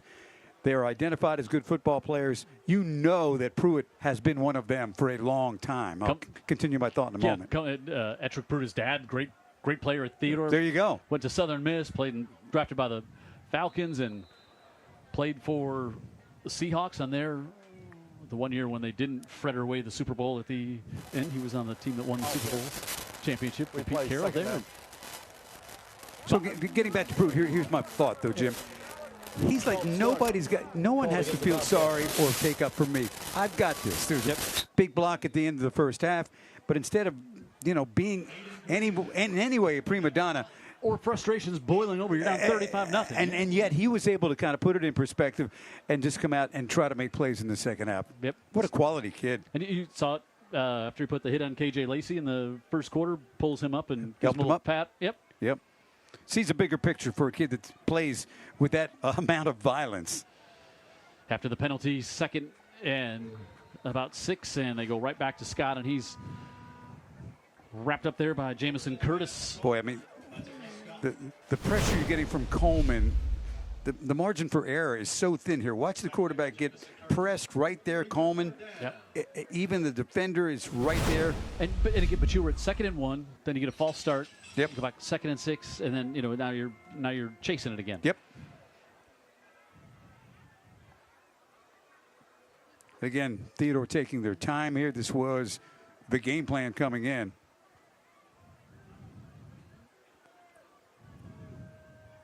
Overton Gives it to Richardson, and Richardson breaks a few tackles, and he's going to be very close to the first down. Sticks here. I mean, those are the runs that Steve Mask wanted to see. I think he's going to have enough for the first down. He is. Those are what he wanted to see on first down to start a drive. Runs like that. Get 5, get 6. He didn't want to see anything that had to do with a motion penalty or anything to put you behind the sticks, and he was hoping to get first down, get you 4. Second down, get you 3. Yeah, and then chance, we said, take a third down, turn it into a first down, and just keep going. And so they do it here to start this drive, and Richardson bottled up on that one. Antonio Coleman there, he's just a junior. Again, committed to Alabama. Oh, wow. I don't know what's scarier. I think him being a junior is actually scarier for the high school football community down here, because he's only going to get bigger, probably more ornery. Who's going to block him? I hadn't seen a lot do it here the past couple of years. Eventually, LSU will give it a shot. Pressure coming in the backfield again. Nothing but red jerseys, and Cam York, the first one there, and wraps it up for another tackle for loss, and Theodore goes back on first down. There you go. Cam York on the outside, and guess who's on the inside? Number 95. There he comes. Yeah, so now you're back to third and about 15. That might have been Lafitte, too, from a linebacker spot. Yep. Blitzing in to start that level of harassment that we just saw right there. And you know, like the DBs, like they don't have to. They're not really challenged to cover downfield very long, because if the quarterback is going to pass, he doesn't have time. No, everything's a quick out, quick slant. Low snap. Overton gets it. Now he wants to air it out. As I say that, he's able to hit Bobby Pruitt. Pruitt all the way up the near side, cuts to the middle. Touchdown, Theodore. No flags on the play. 77 yards. Making 73 officially for the M&S Calvert touchdown, and Pruitt got behind the 2 DBs. And how about the sophomore quarterback with the toss there? Yeah, and you know, we're not supposed to root, right? But this kid right here, he's in a 35-0 game.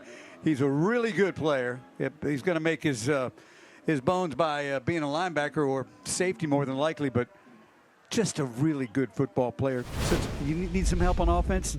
Put me out there. Well, look what happens. And it's not like when he gets out that everybody isn't alert. Oh, the All-Stater just came out here. Let's make sure we keep an eye on him. No, they know. AM&S Calvert touchdown, innovations in steel, strengthened by people, and they're now hiring at amscalvertjobs.com as we'll wait for the PAT from Frias here, and we'll wait a little longer. Yeah. Man, what a player. Did they not get it off in time? Did they?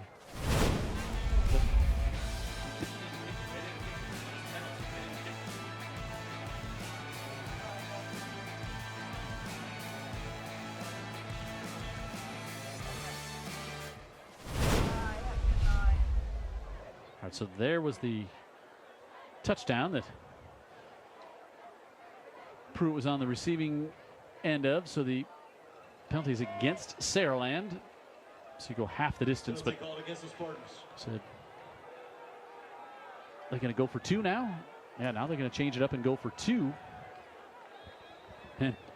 Including Pruitt. Pruitt just got a little 0-2 over on the far side there, and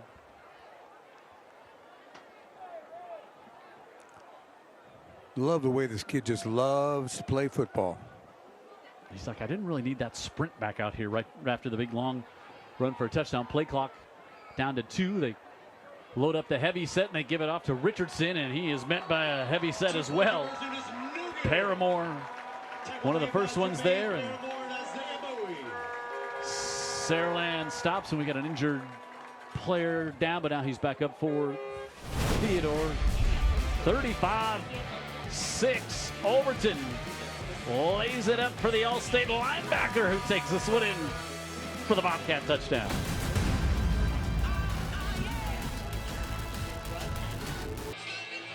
Steve Mask and the Bobcats, actually 35-6. You might have saw PAT go through on the kick, but there was a flag, and then they went for 2. They didn't get it, but Sixth place, 78 yards on the touchdown, the 73-yard touchdown pass there from Overton to Bobby Pruitt. So Faith Academy, we were at a few weeks ago, Dan Brennan. We were talking about all the classic rock hits they play. Saraland says, I see a Faith Academy. We're going to break out some Ted Nugent, Sweaty Teddy stranglehold here tonight on a Friday night in Saraland. Well, this has got a great stadium experience, too, with the lights and the music and the football. Rode in a van with Ted Nugent to one of his concerts to Peoria, Illinois one night, if you believe that. I would absolutely not. Place me and Ted Nugent in the same vehicle at one time. Not most people would have guessed that, but we did. We rode together to a concert. To his concert? To his concert. Wow.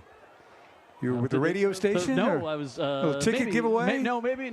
He spoke at a school in my hometown, and I was working at the radio station and happened to know his friend while he was there. Next thing I know, my wife and I are riding with Ted Nugent to a concert. Who was speaking at the elementary school that day? Ted Nugent. Alice Cooper? Ted Nugent was the one speaking. Okay. So,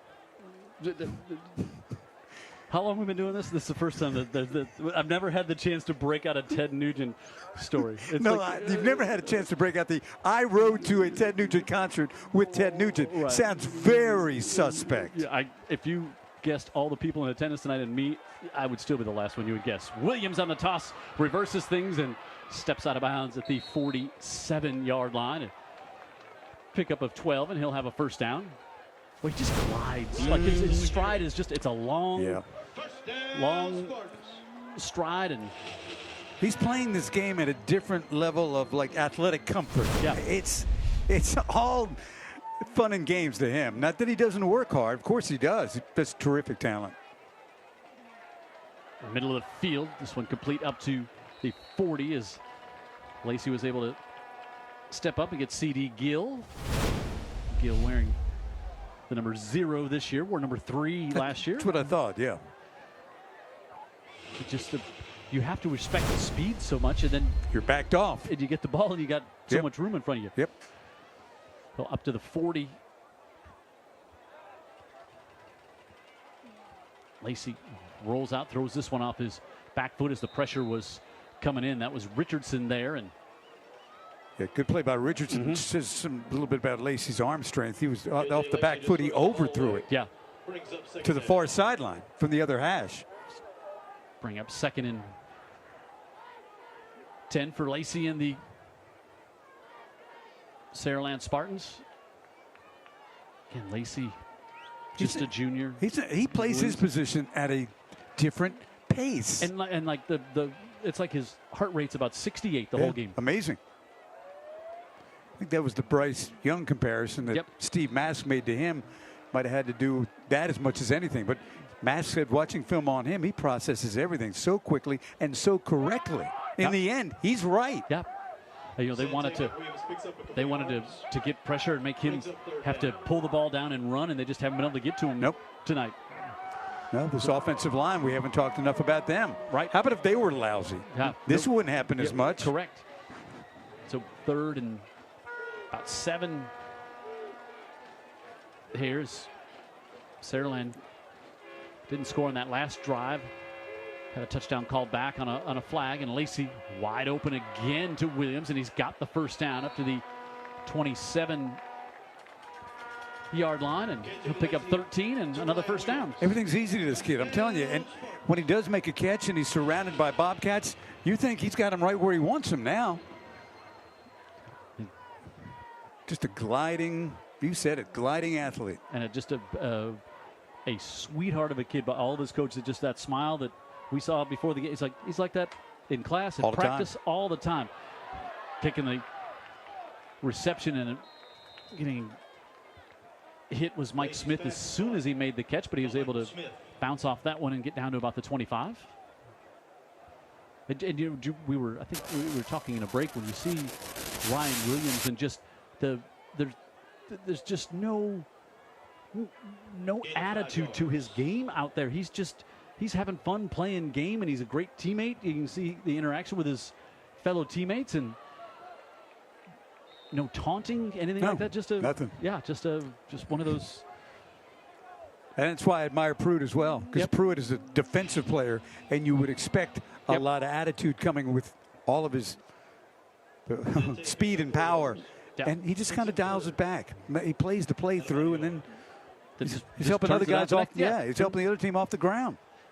Saraland and the Dr. Pepper Maroons a little more methodical on this drive as Sante McWilliams bounces to the outside, and with the help of a face mask tackle gets pushed out of bounds, and this will make it about a 1st and goal after a half the distance here.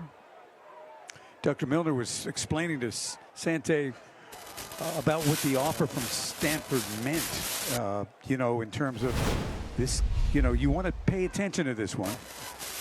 Personal foul, face mask, defense. Watch here, just Personal foul. Oh, yeah. Yep. You know, young guy from Saraland may not be quite aware of what all that means. Yeah. And the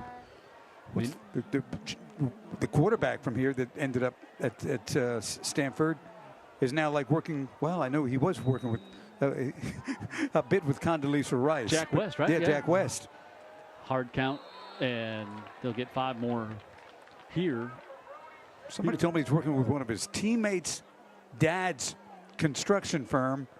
Let's just say they're not bleeding money. So this one will be half the distance now inside the 5 for Jeff Kelly and the Spartans here. As we're approaching 5 minutes.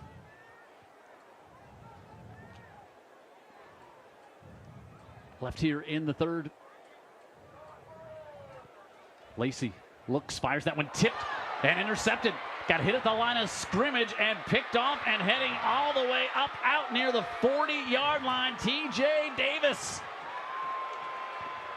So it looks like Saraland's going in. This one gets hit at the line of scrimmage, and just the 4th interception thrown by KJ Lacey all year.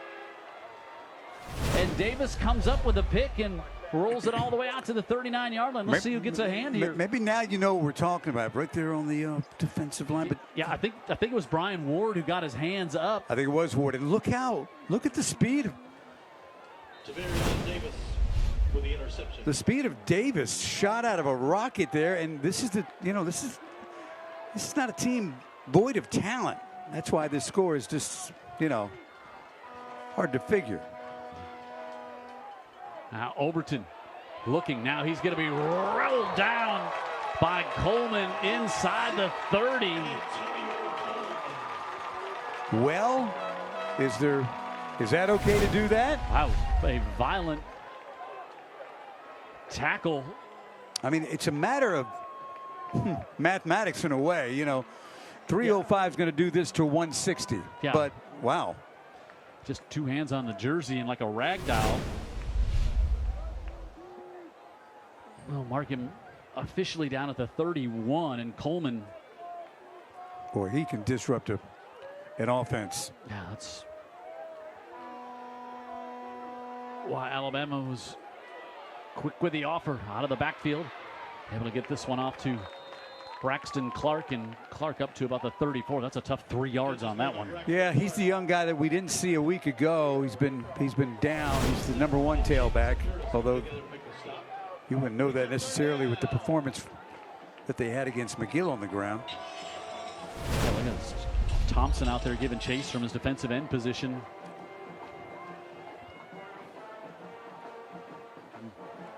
Some very good and very prideful athletes on the Theodore side, I assure you.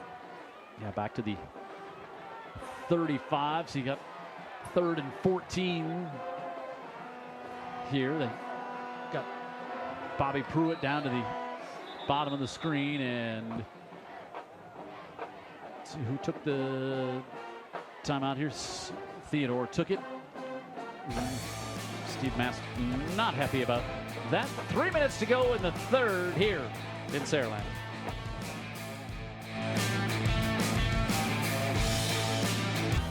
Welcome back.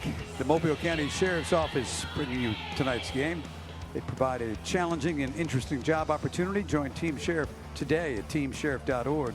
Also tonight brought to you by IBEW. It's the largest electrical union in the world, representing workers' rights in all areas of the electrical and telecommunications industries. Thanks, guys. 3:09 remaining in the third. Jim Cox, Dan Brennan in Saraland. And Saraland after the interception in the end zone. Theodore after the interception in the end zone trying to extend this drive here on 3rd and 14. Had to burn a timeout. Overton. Now he's going to pull it down and looks to run for it. Trying to get to the edge, and he'll get brought down there by Cameron York and Chris Thompson on the chase as well. And that'll bring up a punt situation. Zone, not man-to-man. Those defenders had their eyes right on the quarterback. Spanish Fort leads Murphy 42-7. Baker leads Fairhope in a battle 21-16. UMS has battled back and they've scored 10 unanswered, but it's now Faith Academy 21-13 over UMS in the fourth. St. Paul's pulling away from Baldwin County 34-19. McGill leads Blunt 35-6. Gulf Shores up 35-6, excuse me, as Williams takes that punt back about the 26-yard line. I think Daphne leads Foley 36-35 in the third. That's a football game. No kidding. That has some 7A playoff ramifications. It does, yes. So Saraland didn't score on the last drive in the first half. Didn't score on that one. This last one, I think Jeff Kelly would really like to see his team get another solid drive here. And then maybe you start thinking about getting some other young men some playing time. And this one is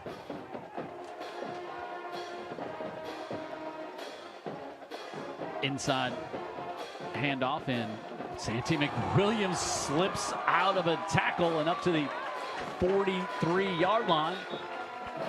Picks up 15. Don't let the baby face fool you, Tim. This kid is a good inside runner. Look at breaking contact, breaking tackles. And that was Tim Williams, 6'1", 270. Yeah, that's a big defensive end. And McWilliams, 2 touchdowns here tonight. I had another one called back on a holding call on a screen. But Lacey, right side, floats this one up and incomplete. Pretty good coverage over there as they had Dunklin trying to get up the far side. Yeah, that was Dunklin. Okay, Dunklin, I believe, was a Blunt product, right? Brings up 2nd down. I'll bring up 2nd and 10 for Lacey and the Spartans. I think just, the when Pruitt got his arm when he made the pass in the first half, I don't think he's been hit in the pocket. Had the one scramble for a first down. Yeah, it's pretty clean pocket. Like I said, pretty overlooked. The offensive line has done a great job this year. Near side, and stepping out of bounds after the catch on that one is Mike Smith. Smith up to about the 47, bring up 3rd down. Gain of about 3 yards. Keep going at breakneck speed, too. Yeah. Let's go, go, go. And now they'll split. Ryan Williams out wide to the top of the now they'll move back and put him in the slot. The thing about Saraland, too, very, very well coached. Both sides of the ball. Special teams. Yeah. Have to hurry play clock down to 1, and Lacey just gets it off. Now he's got some pressure and rolling from the backside. He's able to get it off as then Richardson was coming, and Lacey did a good job just to get rid of that one to avoid the sack. And second punt of the night coming up here for Saraland as the pressure came from Richardson on the right edge, the blind side of Lacey. Yeah, Richardson ran for 260 yards last week. In the first half. Yeah, in one half. That's what kind of athlete he is. And brings Dunklin on to punt as Jeff Kelly and his quarterback have a chat there, and Braylon Robinson back to receive. End over end kick, and Robinson takes it at the 20. He's up to about the 24. So we're down to a minute 13, maybe 12. Call it 1:11 here in the third. This was 35-0 at the half. Saraland saw Theodore get on the board here early in the quarter, and then Theodore came up with an interception in the end zone right at the goal line to give themselves another chance, but that resulted in a punt. And now Theodore back out here with the football as we approach a minute to go in the third. Again, Overton took over about the halfway point of this season as Rigby got hurt in the Spanish Fort game. Pitched this one out to Clark. Clark brought down at the 30. Lafitte with the tackle. You know, what an opportunity. They can get a couple of first downs, move the ball, keep the young quarterback in the game against good competition as you get ready for the playoffs. Yeah. Steve Matt's telling us there's a lot more to our team than tonight. Absolutely. And you know he's thinking about that right now. Yep, they have a matchup against St. Paul's next week. Overton rolls out, looking to set a little screen up, stays alive. It's going to come back as a holding penalty, and now Overton throws that one incomplete, but 2 flags back at the 21. How about Paramore chasing and not really losing ground? Right. The young quarterback. He gives up about 100 pounds to. Holding against the Bobcats. So this will bring him back 10 more. Some, like I said, we didn't see these penalties last week against. No. But sometimes, you know, you're just like you see a holding call. It's just, you're just trying anything you can to protect your quarterback. Or amen. You know, and sometimes you see a score like this, and you kind of look at the team that's down by 30 points. You're like, but they just didn't bring a lot of effort here tonight. Like that's not been the case at all. That's almost never going to be the case with Theodore. Yeah, right. I mean, it's just that's not in their DNA to. That's not how they're. It's just not how those young men are. Look at these two communities. Saraland's kind of a new concoction. They're the brand new model. Theodore, culturally, football is in their DNA. Yep. And has been. Fired and intercepted to the near side. Able to come up with a pick. Moffitt for the score for Saraland. Their 6th defensive touchdown of the season. Pressure was on Overton. Overthrew it. And Overton hobbled. Now heading to the sideline.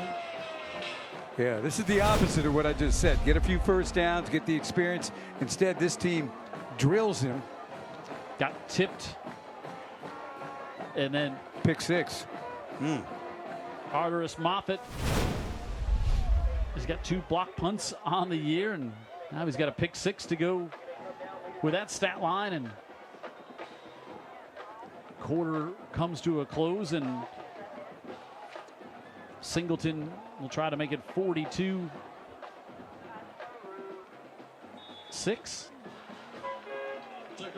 And does. Saraland 42, Theodore 6.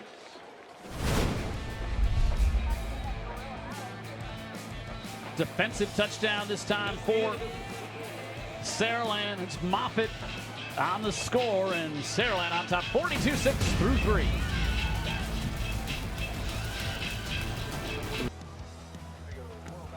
Hey, thank you to Greer's. Since 1916. Now, they haven't been Friday night rivals for that long, but if we'd have been here, they'd have been here with us then. They would have been here. Also, thank you so much to the United States Army. They are also our kickoff presenter. And one of the few that have been around longer than Greer's. There you go. And the United States Coast Guard as well. Of course, we've got the fan cam. Those shots you see of the fans and students enjoying the game. Pruitt takes this one and gets upended about the 25 as we start quarter number 4. Jim Cox, Dan Brennan here in Saraland. Man, we got just one more of these after tonight. Then the season's over. We do. Looking at this, Saraland's got 20 first downs. Theodore 5 total yards. Saraland 341. and Theodore 92. That kind of night. Stats tell the story. We'll see if Cam Rigby comes out. No, Overton going to stay in at quarterback. He kind of limped off after he was hit on that last. He did. Yeah, he was hit by 2 players on that pick 6. And now at 42-6, we'll see what the Bobcats do as they give it to Richardson, and he gets shut down again by Jamison Curtis. They come out with the young quarterback under center in the I formation. Yeah, give a chance to run a little power, give a chance to Let's get some first downs is what Mask is saying. And I'll tell you what, I don't think we hear enough about this Jamison Curtis. Yeah, he's going to play in the Alabama-Mississippi All-Star game. He's going to Memphis right now. Going to Memphis, yeah. I wouldn't, let's see. I'm not trying to interfere with Memphis' current recruiting class. 6'1", 210. Yeah. Moves well. Yeah. Lots of experience. That's as a flag comes in on this one right at the end of the play as Delvin Gully came in to make the big hit. Cam Lafitte was there. Low block. Officials will. Haven't seen the after the whistle stuff here in the second half that we did in the first half. Yeah, you're right. It looks like it's calmed itself down. Maybe the young men got some talkings to it. It could have been. It could have been. I'll tell you what. They were going to listen to whatever Coach Kelly had to say at halftime. It's a chop block right there. Chop block called against the Bobcats. So Theodore has had trouble with the penalties here tonight. Baker on top of Fairhope 21-16 in the third. St. Paul is now pulling away from Baldwin County 44-19. McGill leads Blunt 43-18. Wow. 42-12. Gulf Shores over Viger. Still 36-35 the score we're getting from Foley with Daphne and Foley. Orange Beach has battled back. Escambia County now on top of Orange Beach 22-15. Citronelle leads the floor 19-0. Final, Faith Academy beats UMS 21-13. Big win for Faith Academy. Rolling out Overton. Tried to hit his fullback, and Shard Earl can't hold on to that one. Yeah, Escambia County or Faith Academy, kind of struggling a little bit there. Got blown out by St. Paul's, and we were kind of thinking, boy, what's going to be in store with this matchup against Viger? And they roll Viger on a Friday Night Rivals game. They beat UMS tonight, and yeah, I think they had a flu bug going through the team. They talked about that. That might have had something to do with it. We really liked them when we saw them. Yeah, we were really impressed. And Coach Jack French has got his team playing well down the stretch here. Is that 5A Region 1 playoff picture might look different early to midweek next week than it does right now. Play clock, it's all the way down to 0 here on 3rd and 22. Now going to be little more. 3rd and more, as they'll mark that one half the distance. And been one of those nights for Coach Mask and the Bobcats.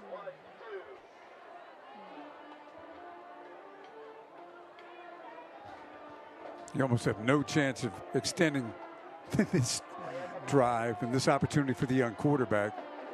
Got to get it all the way up to the 36, 30, about the 35. Wow. Give inside, and Clark gets up to about the 20. Gives it a good go. Yep. Make it at least where your punter isn't punting out of his end zone here. Yeah, this is a really good special teams that Saraland has. What don't they do well? I think you can check nearly every box, right? No question. I mean, they've been near perfect in a lot of areas and a lot of games this year. I guess Coleman and Paramore have just grown into better players this year. Look at 10 up on the line of scrimmage here, and Frias is our Scholastic Athlete of the Week. He's got no trouble counting 10 when he looks, looks at the lineup there. And he got it away and got a good kick. And, you know, Ryan Williams hates when he can't field a kick like that. It just galls him that he cannot get his hands on one to return one like that. It wasn't the prettiest punt, but it was a good kick because it didn't go anywhere near Ryan Williams and bounced out of bounds. Yeah, went out of bounds all the way up to 49. So we're inside 10 minutes to go. Still going to be KJ Lacey as what a luxury for Lacey having a coach like Kelly. Yeah, Jeff. I mean, just right there, side by shoulder to shoulder with the kid all the way through his high school career. Wow. Jeff Kelly, of course, great quarterback up at Citronelle. Went to Southern Miss. Might have taken Southern Miss team to Tuscaloosa and beat Bama one time, right? I think he did. Yeah, I think he did as well. They give up the middle as now they give to, I love it, Kingston Bush, the fullback, bang away on the block, bang away on the block. Look, you got to reward your blocking back every once in a while, and he rewards on the carry. Saraland with a pick up of 15 there on first down. Yeah, this offensive line is good, and Theodore is, they're mighty most of their games, but they're tired right now. Yep, Sante McWilliams done for the night as they move Bush back to tailback from his fullback spot.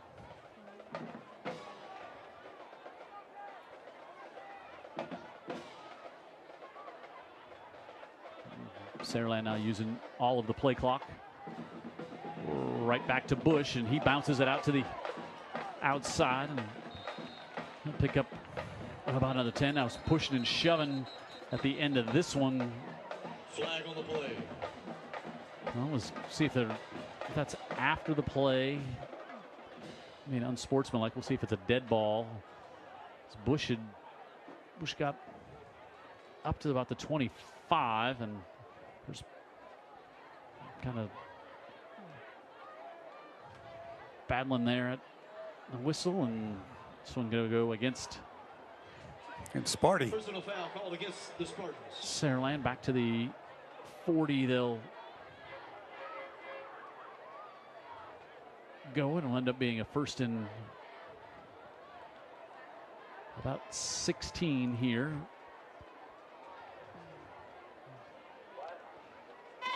No, they're going to say, all right, now they're going to say, no, there's not a dead ball, so it'll be second.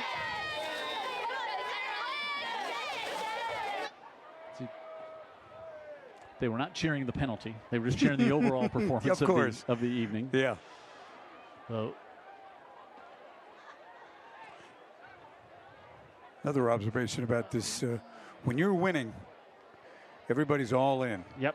Before the game, I was here, Jim. It's such a big administrative or staff to get the game going. Did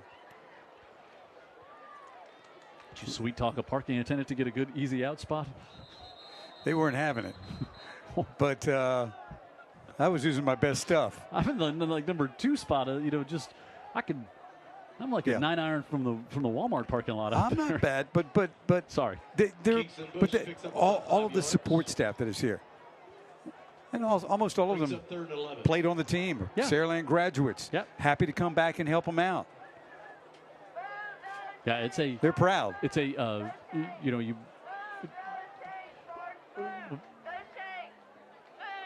such a community. I mean, it's just it's the city of Saraland and the Saraland community, and it's kind of all encompassing. They're all in. Yep. And now another penalty before the snap here, and you might have a new player in. Yep, player 2 in on the line. Yep, well, we've definitely seen some new numbers out there on the offensive line. And third and about 15 coming up here for Saraland. The big eyes of KJ Lacey. Wow, what was that look all about? I'll tell you what. That was a wide-eyed look over to Coach Kelly on the sideline. I want to know what wide-eyed looks like. We just saw it. He's been good tonight. Yeah. I mean, it's hard to, aside from Ryan Williams, it's hard to pick anybody out because they work so well as a unit. Yep.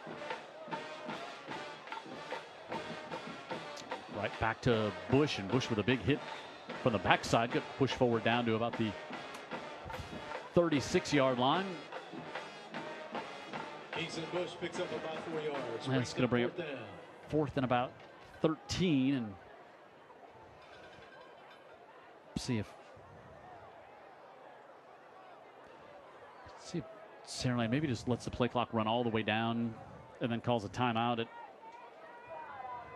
when the clock gets down to 1 second here. I think that's what he's going to do with 15 on the play clock. You can see he's standing there talking with him. So Spartan fans, I think that's what Coach Kelly's going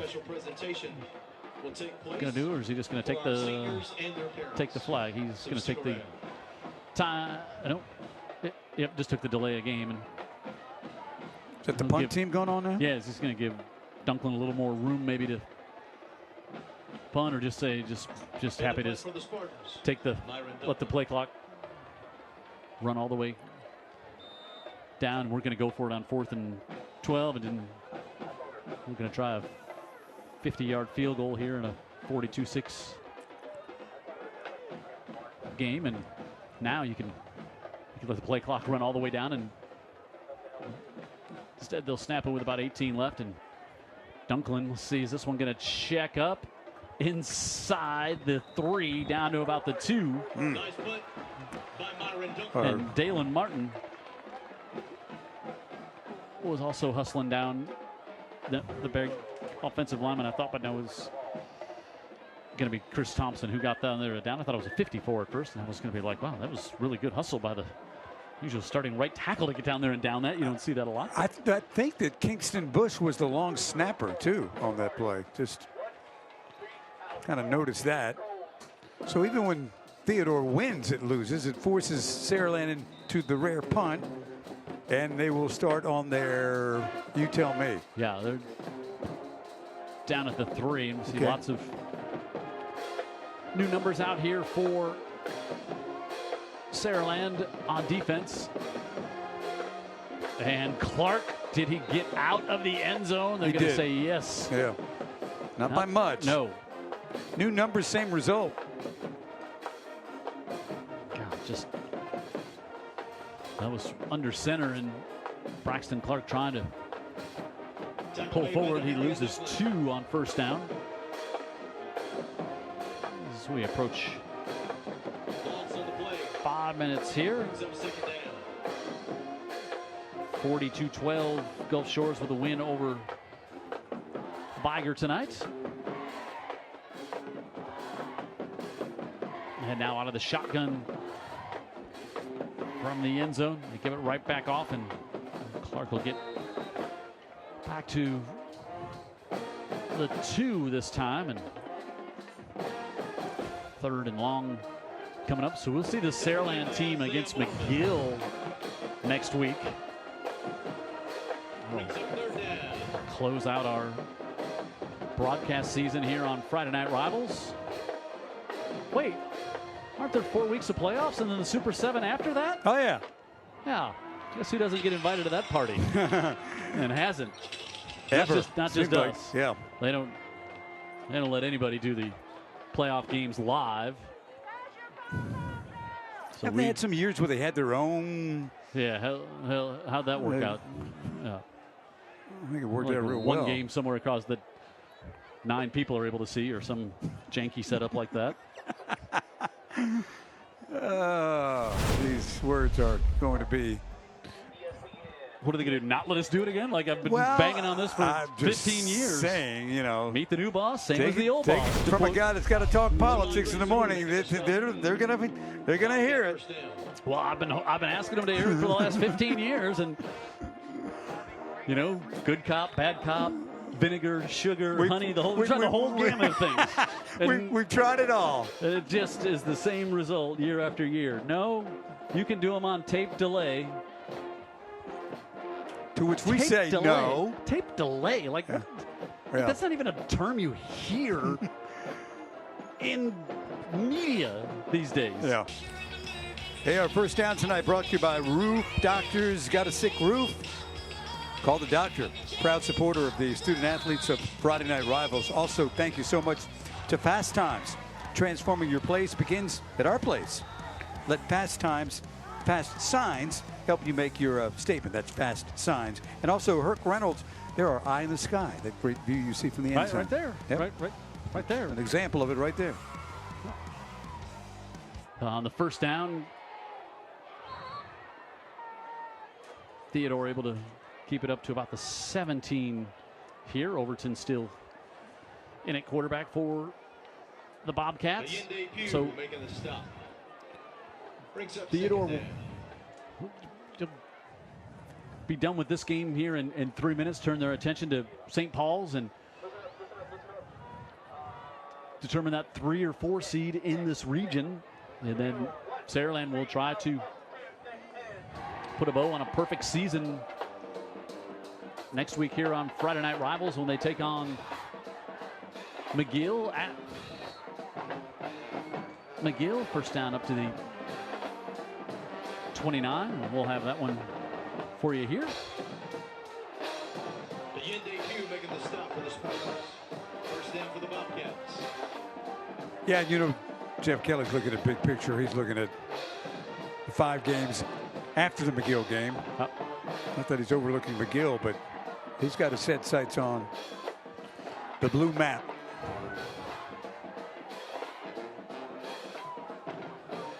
Up across the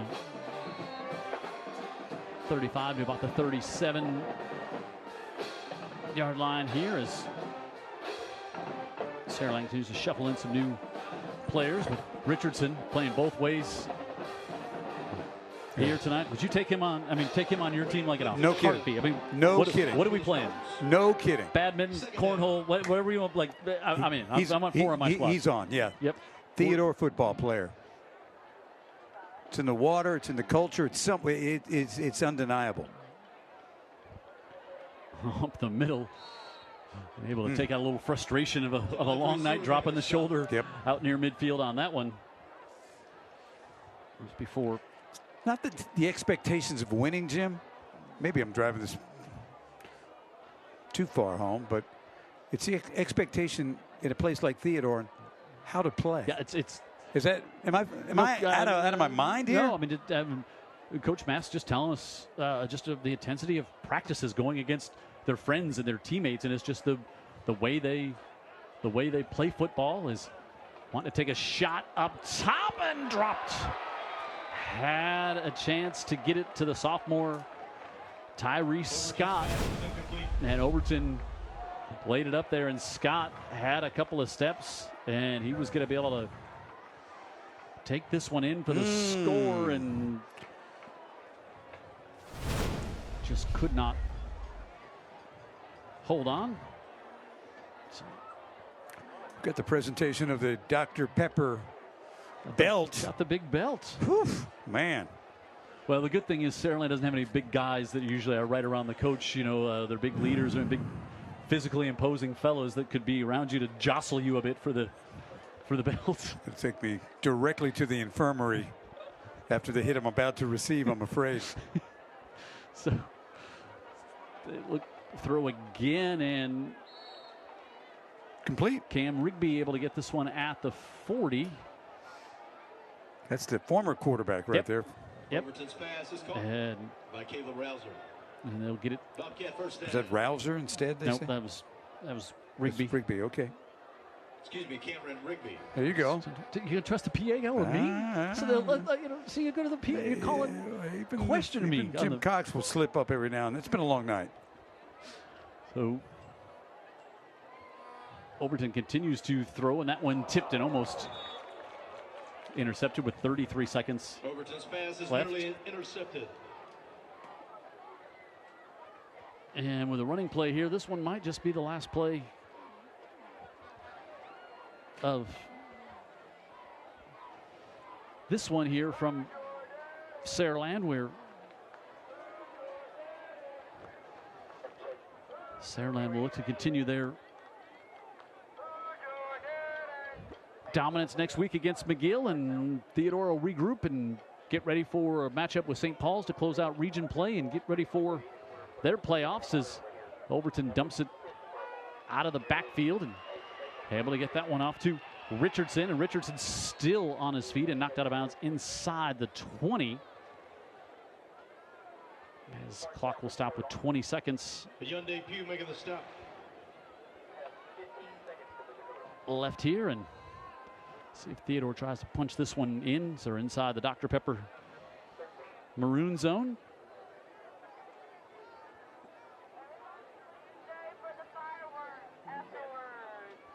And Richardson still back in there with Overton. Give it off. Richardson cuts it back in the middle, finds a little crease, and he's in for the touchdown. Vontae Richardson able to get a late touchdown here for Theodore, and A&S Calvert touchdown. Innovations in steel strengthened by people now hiring at amscalvertjobs.com as Richardson takes the give and does a little cut back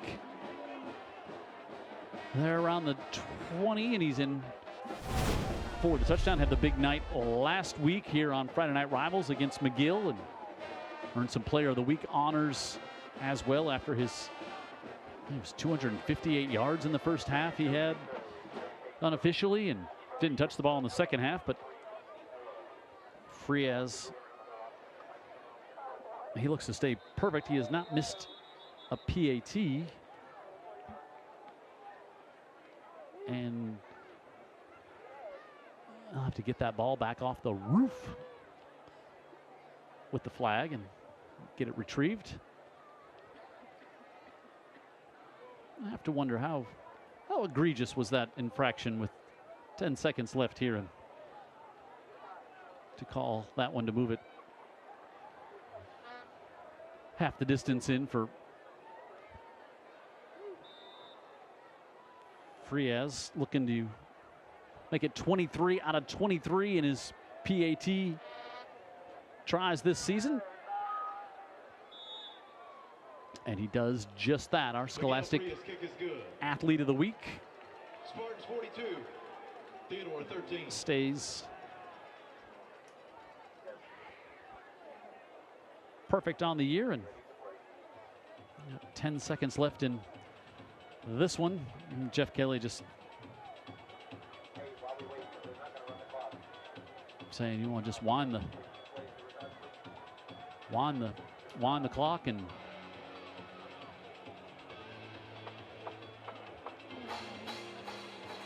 Steve Mass says, yeah, I'm fine with that, and that will bring this one to a close, and Saraland stays perfect on the year with the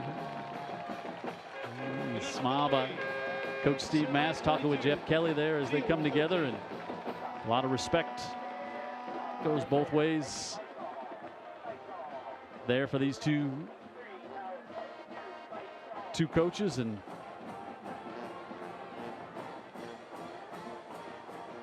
continue to exchange a little chat there. And Steve Mask has had some teams similar to what Jeff Kelly's going through here with his 4 state championships he had at St. Paul's, including one of those teams that had a perfect season. And Jeff Kelly talking with some of the staff members there with Theodore. Saraland still perfect on the year, 42-13. They roll Theodore tonight here on Friday Night Rivals.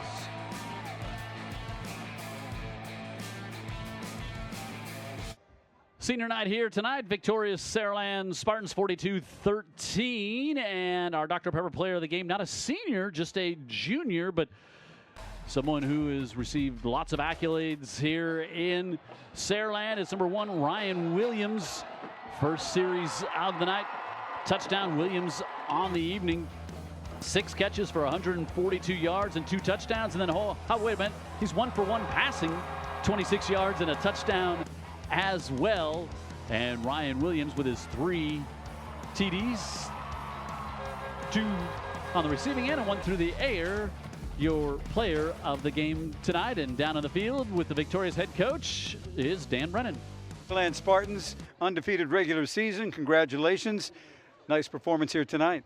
Excited about this team, what they've done all year long. I thought tonight was a complete game. You know, defense did an outstanding job. Offense come out here and lit it up in the first half. We got the big interception to seal it there late. So it was all the way around. You know, it's one of our goals. We want to be region champs and playing a good Theodore team, one we've got history with. And I thought we came out and did a pretty good job tonight. In every way, I think your team plays with a lot of confidence. It plays with a lot of grace. It plays with a lot of joy. And when they keep it together, they are nearly unstoppable. Well, I don't know about that. Football's a fun game, though. Heck, we work too hard. They ought to have a good time playing it. You know, that's when we play our best, is when we go out there, we celebrate with each other. And a great group of young men, and just excited for them. And we've got one more in the regular season, then we'll start the tournament. We'll see where that takes us. You got a heck of a coach, and my friend Eric here from Coca-Cola Bottling and Dr. Pepper's got something for you. Eric, step on in, my man. Coach Kelly, great game. On behalf of Coke and Dr. Pepper, here's your Friday Night Rivals trophy. All right, thank you.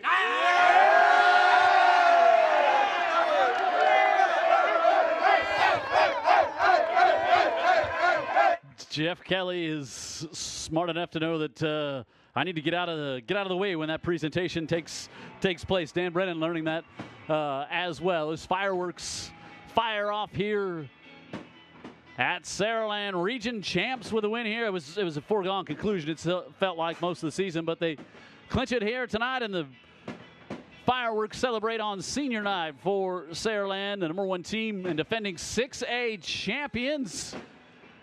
They burn bright here tonight. Here, their victory. Thanks to all of our great sponsors here on Friday Night Rivals for making this broadcast possible. We got one more to do. We'll see the Saraland team next week. Here is they will be on the road at McGill, and we'll have it for you here on Friday Night Rivals for our great crew, including Vincent Early, our director here tonight. I want to thank all of our great hard-working Friday night crew members who get here to make these broadcasts a fun event every Friday. Final score here tonight, big win for Saraland. They're still perfect on the year. Defending 6A champs continue to roll on. They're 9-0, 42-13 here tonight on senior night.